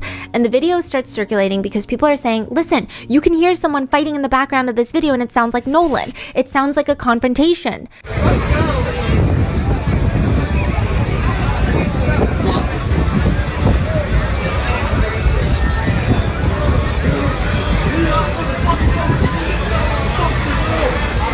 Netizens who claim to have audio enhanced it say, it sounds like maybe, possibly, Nolan is maybe possibly saying, give me my freaking phone, what are you doing? Which, okay, like people are connecting. Well, if that's true and Nolan was without his phone when they found him, maybe he got into some sort of altercation with the original boat friends that he came with. Is that a confrontation? Like, is that what happened and they left him without his phone, or maybe something more nefarious happened? There is no proof of that, you know, or that this is even Nolan in the video, or that's what's even being said. However, one of Nolan's friends has come on to Good Morning America to state that he's actually the one in the video, not Nolan. Some guy started a fight with him and Nolan wasn't even involved. He tells ABC News, that's me yelling. There was no talk about a phone in that video. That's the video I'm referring to. That's me yelling. Some people believe the friend, others do not. Some people think it's weird that the friend is coming forward to say this because they're like, okay, everyone around Nolan, I will say it seems rough. A lot of them are getting a lot of social media backlash, death threats. But like suddenly you have this guy who's like, oh, I'm his friend. By the way, that's not Nolan in it. Some people are saying it's weird. One of the boat friend too? No, this is a different friend by the name of Tristan. And he continues to state, nobody would ever hurt Nolan in our friend group. We would die for him. We would do everything in our power for that guy. If he needed anything, we would do it. Nolan brought us all together. He also says it's normal for everyone to leave their phones in the boats. He says all our friends are out there. Who are we communicating with? And we're in salt water. We're not in fresh water. When Nolan got in the water, he put his phone on the boat dash, also with probably 15 other phones. Tristan, who is biracial, says he feels like Benjamin Crump, the Wells family attorney, is framing Nolan's death solely around race before the investigation has concluded. He says, quote, they're trying to spin a narrative that's not there. Everybody just relax and let everybody mourn the loss of Nolan. Let us remember him as the sweet guy he was and not something we're scared of because of the trauma we've had. Some people state it's odd that he would come forward just to say all these things. Others are saying, well, he's probably coming forward to say those things to dispel rumors and get investigators on the right track. Even this has become a huge point of contention. Nolan's parents have come out to state, so first of all, we don't know Tristan, we've never met him. So to say, you know, best friend, childhood friend, that's a bit of a stretch. We've never met him, he's never been to our home. Maybe high school they started hanging out or kind of been around each other, but again, we don't know him. And not to discount anything he has said, which of course, you know, we're still trying to rule out things. Benjamin Crump states, not only does Nolan's parents, but his friends, you know, they reject this notion that he said he would volunteer to stay. They're saying Nolan would never do that. So Nolan's friends are saying Tristan doesn't really know Nolan if he's saying Nolan volunteered to stay there. And we've had so many people calling our call center saying that there was an argument. Then there was another argument 10 minutes later, but those people that I have called said Nolan was in an argument. And so now we have to continue to investigate to try and figure out everything that's happened. Really, there's no better way to describe this case other than people have formed an opinion and they are sticking by it, and every little thing anybody does, they're just using it to bolster their opinion. So for example, Attorney Crump reposting this footage, a lot of people are saying, well, he should, because The investigators don't seem like they're getting answers, so we need to get answers. So he's amplifying this footage in connection to Nolan Wells' death so that maybe someone who was there knew something, heard something, and they can come forward. Or it gives more context, or it gives the public an idea of what was happening that day. Others are saying maybe it's not the best idea for an attorney to repost footage that is unverified, is highly speculative. It just seems like it could damage a lot of other people around who may not be involved at all. And then other people are saying, well, why do you care about who's being damaged when a young boy is dead? That's the priority. So it's a lot of back and forth. But a lot of people around Nolan Wells seems to have received death threats. Trayson says that he's been receiving death threats ever since his interviews, and he's no longer going to be talking about much of it online. Benjamin Crump, the attorney, says, it's just weird. Basically, he's saying, quote, that's what a witness told us. That's what we put out. And then another witness has come forward and said, no, that was his voice. So saying it's like Nolan's voice in the footage. And we have other witnesses who said there were other altercations. We're trying to go through it all. We have audio people doing it, but we know certain people said it was him, and there were certain people who said it was not him. So it's tricky, it's messy. It's likely further traumatizing Nolan's family, who just want answers. Then a new video starts circulating by way of TMZ, and they state this is a video of Nolan around 2 p.m. that day. He's seen on the back of a boat, shirtless. A few things to note from this video: the boat is anchored pretty deep, so I guess it would be kind of tricky to get your phone, but I would still probably get a wet bag or hold it above my head while I'm waddling ashore. But that's just me, because I'm so attached to my phone when it comes to like just being able to even call 911. I would just want my phone. But that's my personal feeling. I'm not saying that's what happened. That's not what people are focused on, though. Yeah, some people are focused on the fact that he's shirtless. It was reported that he was found. Damn. I think everybody thinks that they are really, really attached to their cell phone or whatever. I've been attached to my cell phone since it was a flip phone. I don't put myself in situations where I can't get to my cell phone because I'm a YouTuber, man. Emails and stuff like that is important to me, to check my emails on the hour, every hour. So, a kid may think that their life is just as important with the cell phone. So I need to check my Snapchat. I didn't even know they use Snapchat. And she's right. She's a YouTuber. She needs a cell phone. Found fully clothed. Now, that report has been more or less debated. See, it's like everything is debated. We don't even know if he was. Yeah, that dude, that guy that said something about the clothing, I think he just assumed and he just speaking out of turn. That's why you got people that, look, don't talk to the press. Keep your mouth shut. I don't even know why you got to say that now these days. Oh, I forgot, because everybody want to run their mouth. Being able to even call 911. I would just want my phone. But that's my personal feeling. I'm not saying that's what happened. Mm-hmm. That's not what people are focused on, though. Some people are focused on the fact that he's shirtless. It was reported that he was found fully clothed. Now, that report has been more or less debated. See, it's like everything is debated. We don't even know if he was found fully clothed or just with his swim trunks, okay? But that initial discrepancy started causing a lot of stir online again. Mm-hmm. Because he's in the video 2 p.m. shirtless, but then some reports were saying he was found fully clothed. So he went back to the boat to get a shirt, but he didn't go back to the boat to get his phone. People are saying it's weird. None of this makes sense. Now, I will clarify again, another official with the group that found Nolan clarified with media that he was not found fully clothed, that he was found only wearing swim trunks. So I don't know where that even came. When we observed him from the air, he was face down and he was wearing swim trunks and only swim trunks. I think that the term fully clothed just got taken out of context. Because we don't have answers, there are just theories circulating online. No, dummy. You said that. It wasn't taken out of context. When you said it, you wasn't thinking of how people is going to accept it because you're not a speaker. That's what happened. What happened was you said, yeah, we found him fully clothed. You just speaking. You're just speaking. What you should have said was, yeah, we found him, and let somebody else handle this. Just the facts. The fact is, you found him. He had on some clothes, but he wasn't fully clothed. Why would you use the word fully in the first place? Because you throwing us a bone. You throwing it the wrong way, man. That's all I know. Swim trunks and only swim trunks. I think that the term fully clothed just got taken out of context. Because we don't have answers, there are just theories circulating online. Let's break down some of those theories. The first theory is that the original boat friends, that they don't make sense. The family says that they went through the phone's location history and they think that some of the information is just not adding up with what people have been telling them happened that day. Also, there doesn't appear to be any Snapchat activity for the 24 hours prior to Nolan going missing. So all day of July 4th, there's no Snapchat activity. No saved Snapchat photos from 4th of July. They think it's weird because Nolan loves taking pictures. That's what the family is saying. So now he just decides that he's not going to take his phone with him, but also that he's not going to do anything on his phone all day. No saved photos. Nothing. Nolan's mom states on Good Morning America, we went into his Snapchat, he had 2 accounts, absolutely nothing. It wasn't even 24 hours, which is how long videos and pictures stay in on Snapchat. And I was just like, that can't be. I've seen Nolan. Whenever he snaps, when he goes and he's having fun, he does videos. There was absolutely nothing. No saved videos. And even my sister was like, yeah, that's suspicious.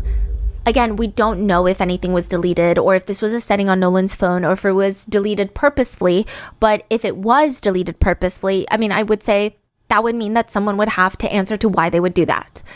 The family want to have their own experts examine the device first before handing it over to law enforcement, which is an understandable measure. The biggest concern, however, is the chain of custody issues and somehow causing the phone to be inadmissible evidence in court. Not that I'm saying that there's going to be a trial, but Benjamin Crump has come out to state, we also agreed that we would have a mutual inspection of the cell phone with our experts and the police's experts. So everybody will be able to see at the same time what the cell phone has. Another part that's interesting is that the family say the location data just doesn't add up with some of the things that people have said that day. I don't know. They haven't really gone in depth specifically about what's not making sense. However, I think it will be interesting for authorities to subpoena cell tower data or data from phone carriers, because I think if it could possibly show if his movement was tracking moving around on the island versus staying stationary on the boat. Those are different, and just based off other cases, that seems like a possible thing that they could do. Or another possibility is they could potentially track when phones were last unlocked, used, That was my question. So if they are able to get to that, that would be a huge break in the case, I think, or at least the right step in the direction of what type of investigation this case is. One thing that gets a lot of people is, really, would he just leave his phone? That doesn't make sense. Some locals and some of Nolan's friends have come forward to say that it's actually the norm to leave your phone on the boat when you go to Horn Island.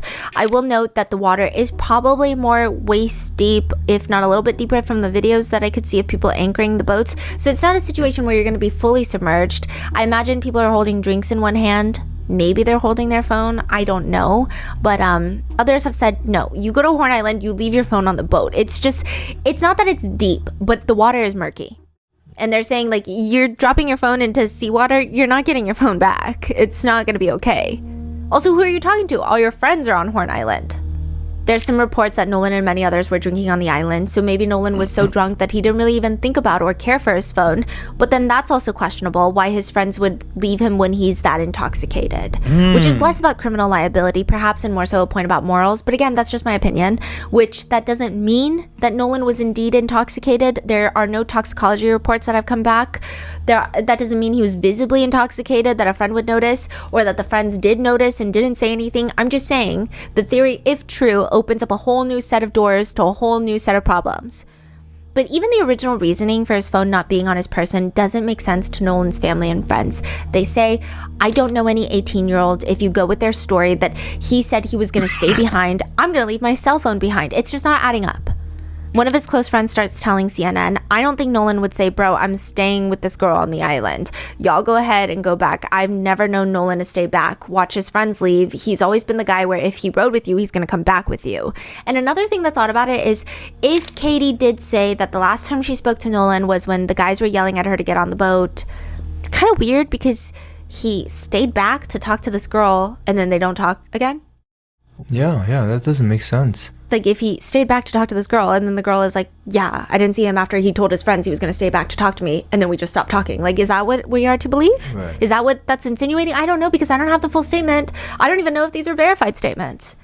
Now, another theory from then is that maybe something could have happened on the island. If someone was already getting into altercations, because that video, the friend was like, oh, that's not Nolan, that's me.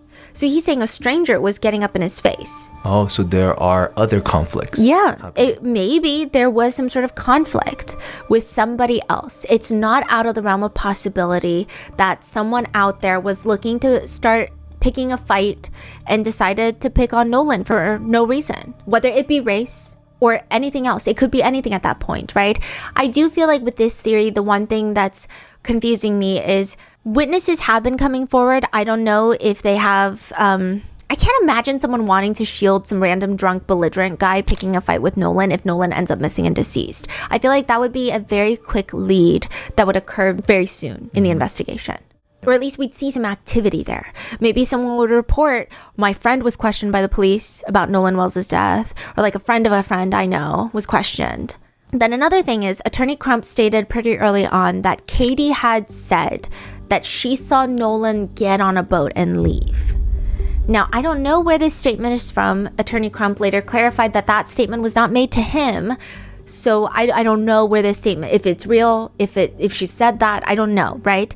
But then another thing is, how do we know which boat she's referring to if her statement is real? So everyone's pointing the finger at the original 3 boat friends that came to the island with him. But what if he got on a boat back with other people? And then, of course, there is the theory online that this was indeed just a tragic accident. People say the currents are bad. One person from the United Cajun Navy that was involved in the search for Nolan says the water goes from 2 to 3 feet to 20 feet real quick. That area full of rip currents really strong right there. Goes from 2 to 3 foot to 20 feet pretty much within a couple steps. The National VP of the Cajun Navy, the team that found Nolan's body, states, there's no evidence to suggest that he was dumped on an island and left for dead. The working theory is that he drowned. His body washed right back to where he was last seen. That tells me he didn't go that far out. The wind, the drift patterns tell a story. I'm not a medical professional. I'm not a professional investigator. I'm a search and rescue guy. As of right now, the investigation is ongoing, but it's still very complicated. Again, there's so much mistrust. Jackson County Sheriff's Office issued a public request asking anyone who had been on Horn Island that day to provide any photographs, videos, witness accounts. Attorney Crump says there's so many glaring contradictions, and that's why so many people all across America are chiming in saying this is not adding up. I mean, you have them saying he was talking to a young lady, and she said that he said, I'm going to go back on the boat with the boys. Well, the boys say he said that, no, I'm going to stay with her. I mean, which is it? Then on top of that, you talk about the video that's out there that shows an apparent argument going on where Nolan says, where's my freaking phone? What are you freaking doing? And then his phone turns up missing. And then some people are saying there's just a lot of complicated things that are getting messier with all the voices that are getting involved with this case. For example, there was this whole ordeal with a pool photo that was posted. So July 5th, someone in Nolan's friend group posted a photo online of a bunch of people in a pool, and Nolan was one of those individuals in the pool. Now, because it was posted July 5th, a lot of internet netizens have come up with this new theory that Nolan made it back to mainland. He actually came back, and then something nefarious happened to him, and then they took him back out to Horn Island and dumped his body. What's the context behind that photo? It's just post. I think an old photo post? No, I think okay, so that photo is actually from June 27th. And I think that individual was probably just posting a bunch of photos. Maybe they hadn't realized that someone in the photo had gone missing, and that just the timing, right? Rolling Stone did a whole look into the metadata for it, and that photo was indeed from June, like earlier in June. Benjamin Crump had reposted that photo. Benjamin Crump was asked about that photo, and he later clarified, I didn't share the photo, I just reposted it. Well, I didn't share it, I reposted it. We're reposting everything. Let's I didn't share it, I reposted it. I wonder what's in his mind to make that a difference. I didn't share it, I reposted it. When you repost stuff, that's sharing. I'm trying to figure out what's the difference in your mind, because in our mind it's no different. photo. Benjamin Crump was asked about that photo and he later clarified, I didn't share the photo, I just reposted it. Well, I didn't share it, I reposted it. We're reposting everything. Let's make it clear, we're reposting everything because we're trying to get people to come in and call. And so we've said from the beginning, we're in a ferocious search for the truth. And so things out there we're trying to post to ask people, do you know something about this? Let us know. Just because we repost does not mean that we authenticate anything. Just because we repost does not mean that we authenticate anything. So you have a lot of people saying, well, see, now you're just adding to conspiracy theories, and it's actually perhaps a little even reckless for an attorney to do these things. But then you have other people saying, well, if the investigators did their jobs, the attorneys wouldn't have to do this. Like, it must be nice to come from that place where the attorneys don't have to do that. But in this situation, it doesn't seem like the investigators are doing their jobs. So sorry, Benjamin Crump is not a certified investigator, but at least he's trying. At least he's trying to get answers. Could you say that about the investigators? So there's been a lot of divide. And with that divide, the coroner's office did a full autopsy, and they have also, the family, Nolan Wells' family, with the support of former NFL player Colin Kaepernick, have sent Nolan Wells' body to an independent medical examiner in Washington, D.C. to do a second independent autopsy, which they have just revealed the reports for. So there were two autopsy done? Yes. So the state's autopsy is not public. They're still working on it, and things like this do take a long time. But I guess they were done enough with their part that they were able to send Nolan's body and have him transported to Washington, D.C. for the family's independent autopsy. Attorney Crump says we have to respect his parents saying that we want an independent investigation because we're not trusting people who are affiliated with Mississippi law enforcement. We have had too many lived experiences as Black people in America. It's not adding up. It's simply not adding up. We have too many lived experiences as Black people in America. It's not adding up. It is simply not adding up. They have released the second autopsy's findings. They worked with Dr. Roger Mitchell, who is president of the National Medical Association, and there are a few notable things from the autopsy. So the most notable thing is there is red discoloration in the deep soft tissues overlaying the occipital bones, which it's right here in the back of the head. It's like the back part of the skull, the bone in the back, right? One expert says the findings, that's the thing with autopsies, again. A layperson cannot interpret the findings really well. Mm-hmm. It's really hard to read an autopsy and know what it means because the whole point of an autopsy is the least amount of conclusions are made. It's just fact-based confirmation of what is found. Yeah. And then all of those combined, maybe they can be a cause of death, a manner of death, but sometimes even that is hard. So the cause of death so far is non-conclusive, undetermined, as well as the manner of death. We don't know about the state case, but for the independent autopsy. But with this, one expert says, it's hard. The findings can be interpreted as there could be settling of blood from decomposition or from lividity, so the cooling of blood. They say that his body being transported to Washington, D.C., he would be laying on his back when he's transported. So the blood could be settling there during transport. And after death, you can still have pooling of the blood in the dependent areas if the lividity is not fixed, or even if it is fixed, you can have pooling. So it's difficult to say without seeing the actual reddened area in the deep soft tissues of the back of the head without further photographs or more information. He clarifies, could it be blunt force trauma? Yes. Could it be from transport? Yes. Hard to say at this point. So again, it's just, we don't know. That's the only thing? Yeah, that was the main thing. They also did not receive Nolan's neck structures. This actually caused a huge stir online because I think it's definitely very... What does neck structure mean? His hyoid bone, the things inside of his neck. I think when you just hear that, it is very jarring to think that. Why would they not give his neck structures if there's something in the neck structures that could help them solve the case? It's just weird, right? Especially because strangulation, any manual pressure on the neck, the neck structures are very important to figuring that out, and that's a huge thing. It can easily become sensationalized, but Dr. Mitchell says he's not sure why the initial pathologist kept the neck structures, but it's not uncommon to keep those body parts for additional testing if there are concerns of fractures or neck compression. So it is weird, but I guess the only silver lining of it is perhaps the coroner's office in Mississippi is trying to do a thorough due diligence, and they're doing lots of different testing to see if something happened to the neck. But because the independent autopsy could not test the neck structures, Dr. Mitchell says cannot rule out injury to the neck as a contributor or a cause of death.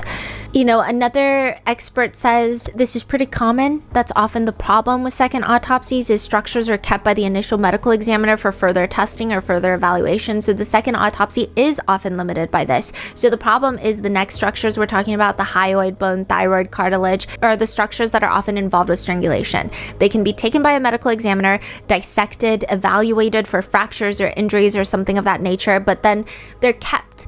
And they're also further evaluated by a forensic anthropologist who will look for microfractures and things like that to see if there's any trauma whatsoever. People have a lot of mixed feelings about even this autopsy. Some people, I think there's a group of people online that have been very vocal that this is just traumatizing Nolan Wells' parents.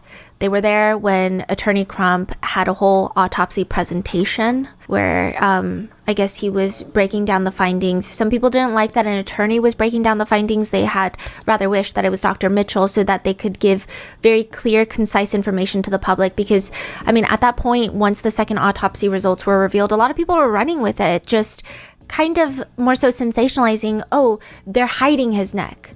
Something happened in the neck. He has all this trauma to his head, the back of the head, right? And I do think that should be further clarified and further investigated and see what really happened. However, I think to simplify it and say there was trauma to the back of the head is causing a lot more harm to the family because we just don't know how it happened. And then you have other people saying, well, they have to do this because attention is what keeps a case alive. It's what puts pressure on the investigators. And the investigators should know that everyone's got their finger on their necks, like their foot on their necks. And then you have just another group of people, which I think I tend to agree with more, is whatever the reason or the case may be, why the family and the attorney felt compelled to do this, I think that in itself is the depressing thing. Like, we live in a world where they feel like, I don't think anyone would want to do that. I don't think any family member, parents would want their child's autopsy blown up and presented to the public and dissected bit by bit. But the fact that they're doing this before the investigators have done it is because they're just that desperate for answers. I think that's just the more depressing part. Nolan had his funeral. It was live streamed. There were lots of people in attendance. I believe Tyler Perry helped fund the funeral, pay for the funeral expenses. A lot of people, loved ones, spoke up. It's just, it's kind of sad that Nolan's entire life has almost come down to this very divisive political conversation when he just had such a bright life. Like, he did a podcast with his friends a year ago, and it's just an episode where they're talking about their current experience in college football. And it's so evident that Nolan's life was dedicated to football. He talks about how his team had faced some losses recently, and it's just, he has a very tenacious spirit. He says, I really feel the further on during the season, it's going to really just make us better as a team overall because we've been through the adversity, we've been through the hardship. So really just stay in the course, keep going, see what makes us a better team. It really starts showing. If you want it, you've got to go get it. He's a receiver. He says his favorite part is, I really just like it's the one-on-one matchup. Scoring touchdowns, me versus you. Yeah, that's what I really like about it. One of his friends writes a tribute on Instagram in loving memory of Nolan Wells. He says that he just keeps looking back on moments that made them their whole friendship, and he says the daily grind, morning rides to school and post-practice trips home, the traditions, our weekly Zaxby's runs and celebrating every victory side by side, the joy, you hanging out at the house, filling the room with your corny jokes and unforgettable contagious laugh. You were too pure for this world. Nolan's high school football coach said he was a joy to coach. His college football coach in an interview says, I can't speak enough about the type of teammate that he was. These players here, man, all the guys are heartbroken that were here last year. In his position meetings, the wide receivers, nobody will sit in his chair. Nolan says about football, and when it gets difficult, he says, and I feel like it's just a learning curve for us, something we got to get through to get where we want to be. Really just show perseverance, hard work, and really who won at the end of the day. He always wanted to play at Mississippi State. That's where his dad played, but he's at a different college. He was at a different college, and he said that he really likes the team. He says it's like a brotherhood, school, community, classroom, everything. Like just really having love for your teammates. But again, it's just it's unfortunately in this like very depressing quest for Nolan's parents to get justice. I can see how this case has bloomed into something so big. Hopefully at the end it will be for the greater good and for the positive good. But the FBI seems to be involved with assisting with forensic examinations of digital evidence investigators have collected during the investigation. The sheriff states we have interviewed approximately 60 witnesses. Again, our investigation is ongoing and active. A side note from the future, there have been a few updates that I want to go over briefly, including the new 15-page MDMR report. It doesn't really tell us much. It's not a smoking gun in any sense of the phrase. It's like if you asked your friend to borrow a book and they ripped out a random page in the book and gave it to you. You're not exactly getting answers. You're getting some context, but not really any answers. There has been new developments on the social media front of this case. In the 15-page MDMR report, a young man named Bart Edmiston Jr. was listed. He was piloting a separate boat when, according to the report, he helped the Triton, the boat with all the teens who made the sea tow call, right? That's the boat that Nolan went out on. Bart's assistance has been cited as the reason that the grandfather of the caller, the owner of the Triton, declined requests from help. Does that make sense? So the report is almost making it seem like the boy on the boat called the dispatch, was like, we need a tow. And then they put him on hold. They also called the grandfather who owns the boat. And then maybe this other boat with Bart in it was sailing on by and was like, here, let me help you. I'm right here. Right? How do they know this? Just some Bart said this is what happened? Yes. Okay.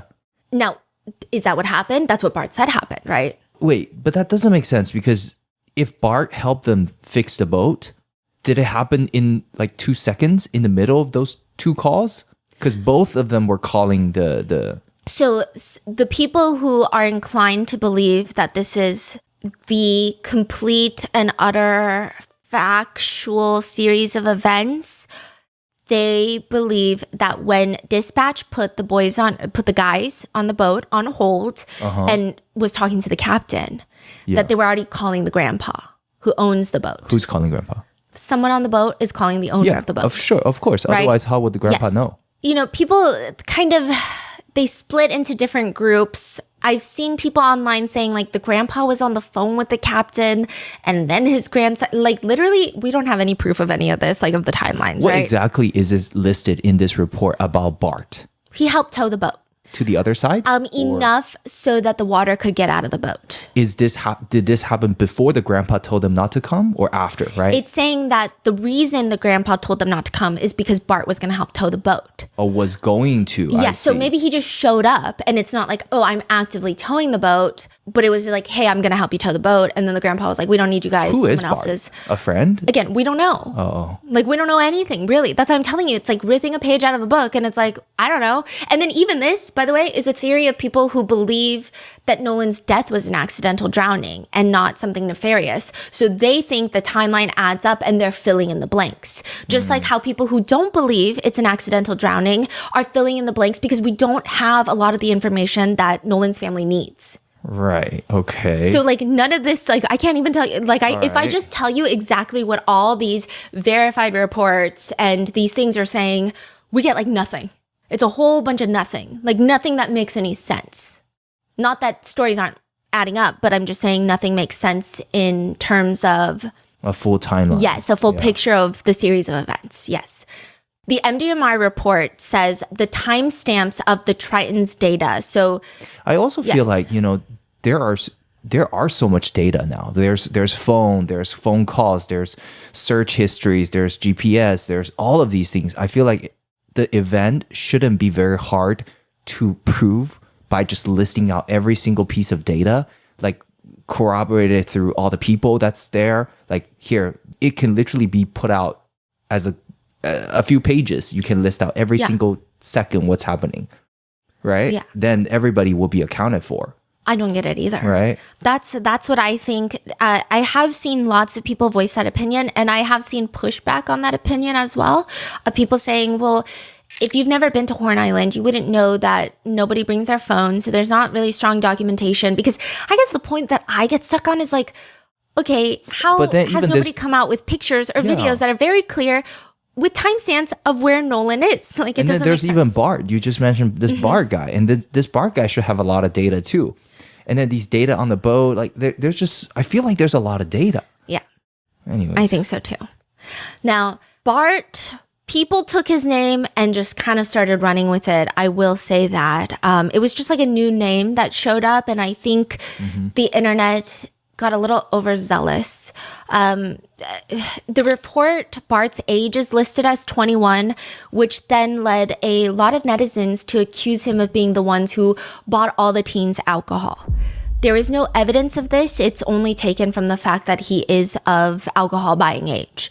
Other netizens have flat out accused Bart of killing Nolan because he was jealous that Nolan was speaking with Katie McCormick, the girl Katie on the island.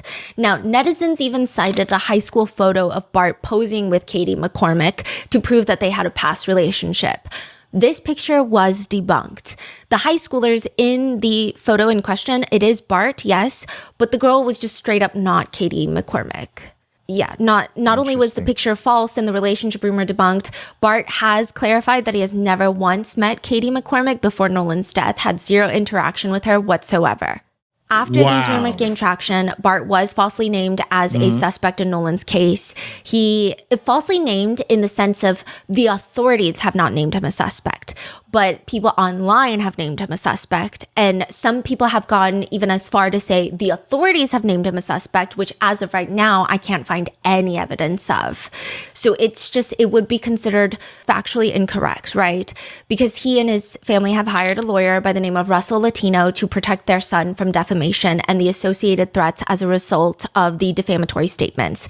Latino has taken to his Facebook, this is the attorney, to debunk all the rumors being spread. And by debunk, again, I think people are even upset with that type of verbiage. It's just like, people are saying, well, how are you debunking it when you don't provide proof? So the attorney has come out, said, when a nearby boat suffered a mechanical malfunction on the afternoon of the 4th, Bart Jr. gave advice and direct aid to the distressed vessel. As part of this, he boarded the distressed vessel, removed its transom plug, got back onto his boat, and towed the distressed vessel for a short distance. These actions allowed water that had accumulated on the distressed vessel to drain, which a lot of boat people have backed up. I don't know anything about boats, so I don't know, right? Because I'm like, what do you mean? It was sinking and now it's not sinking. But apparently they're saying when it goes at like such a speed, water does come out of the boat. I don't know, right? Bart Jr. believes that more than 20 passengers were spread across the two boats to witness these events. Others may have also witnessed from the water or shore. Okay. He also states that Bart assisted the Triton in the towing, and when he was approached by authorities after Nolan's death, he did everything they asked without pushback. That's what the attorney is claiming, saying he gave his phone, told them everything he remembered, you know, all of that. Okay. I will say Bart did kind of come out of nowhere in terms of the netizen discourse, because I'm like, who is Bart? I didn't even know Bart knows these people. I don't know if Bart knows these people. Like, I don't know if they're all friends. I don't know if Bart was one of the original friend of a friend. Like, he's just a guy on a boat so far. And I think the only really big piece that people have seen is that picture of him and a girl that is not Katie McCormick, but was circulating to be Katie. I see. So they're saying that they gave his phone and all of these data to the authorities. Yes, but I don't know, you know, what that means. Right. Yeah. Okay. Let's say they didn't lie, right? Yeah. So that means there are a lot of data out there that we don't have right now. Yeah. Yeah. And a lot of it we don't have. See, on one hand, it's like you want to push for transparency, especially when you're dealing with a case like this. And there is a lot of, you know, this is Mississippi. This is a young Black child that, I mean, he's 18, but like, that's basically a child. Sorry for anyone who's 18, but you want transparency. But at the same time, in Mississippi, any death that is not considered natural or is not considered the result of a non-criminal car accident must go before a grand jury. So if it's not, you know, of old age or a natural cause like a heart attack and, you know, someone's had heart problems for their life, or it's like someone ran into a pole by themselves in the car, anything aside from that has to go before a grand jury. And in most districts, I don't know if it applies for this one and how it applies case by case, but most districts, a lot of the DA and police will not come out and say stuff before the grand jury yeah. has convened. And there is going to be one? Yes, there is going to be when one is for this. That? We don't know. We know that the autopsy on the state side just concluded. Actually, as of filming this, like right now, like a few hours ago, it was reported that it was concluded. We're probably not going to get the results of that anytime soon until the grand jury has convened and has decided on if there will be charges and against who, really. Yeah. If and any, right? Wow. Okay. But Russell Latino, the attorney, has posted on Facebook that, he said that someone actually called him asking him to sue them for defamation. You know, he says, I had someone today call me and ask me to sue them for defaming Bart Edmondson Jr. I love when little dogs think they're big dogs. Just someone called them to say, hey, sue me. Yeah.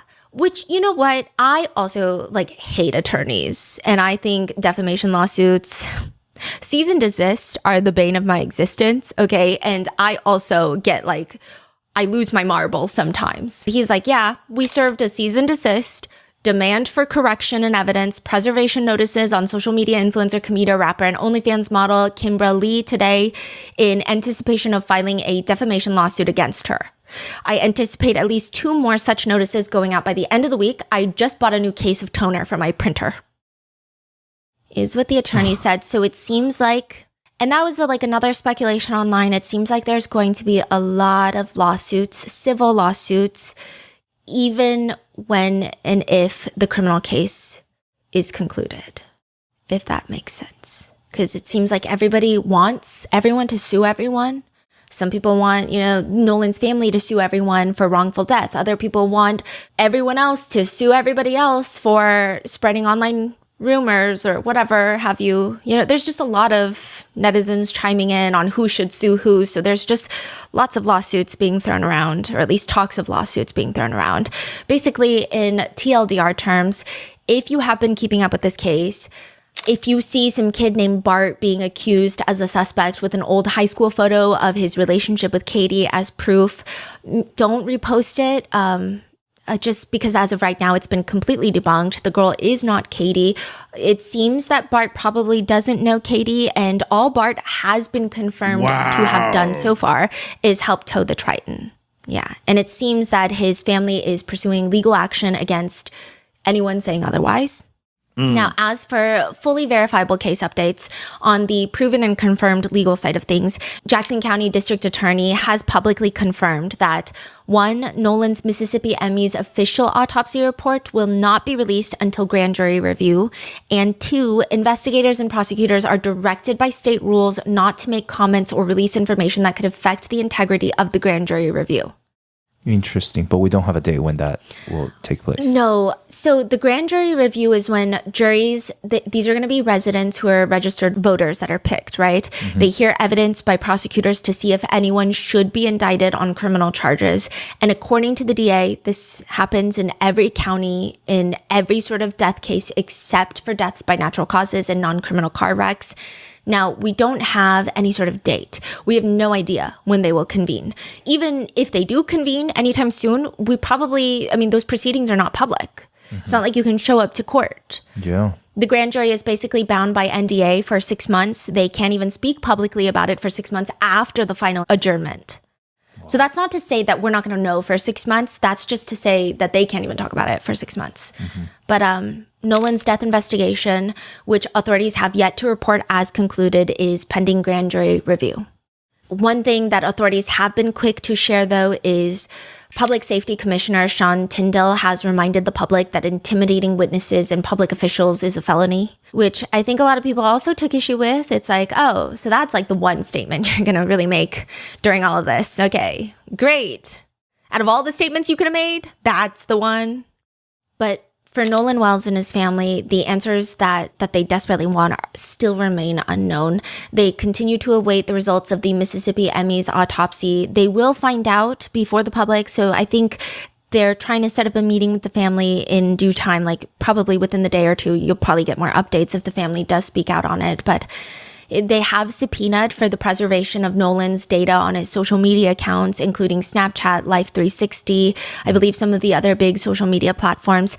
And I think it's so interesting that there are people who are pushing back against the family, saying they're doing too much. And I just think that's a little odd of how is that doing too much? They did have a press release on July 30th where Ben Crump, attorney Ben Crump, has mentioned he has reviewed the full audio from the CETO. We'll be having it analyzed by engineers, though nothing else has really been announced about the audio beyond that.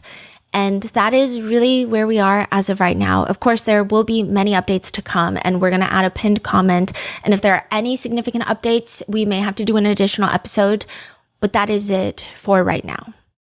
I also, one thing I do think is something to leave off on is a lot of people have been citing that there is confirmation bias at play.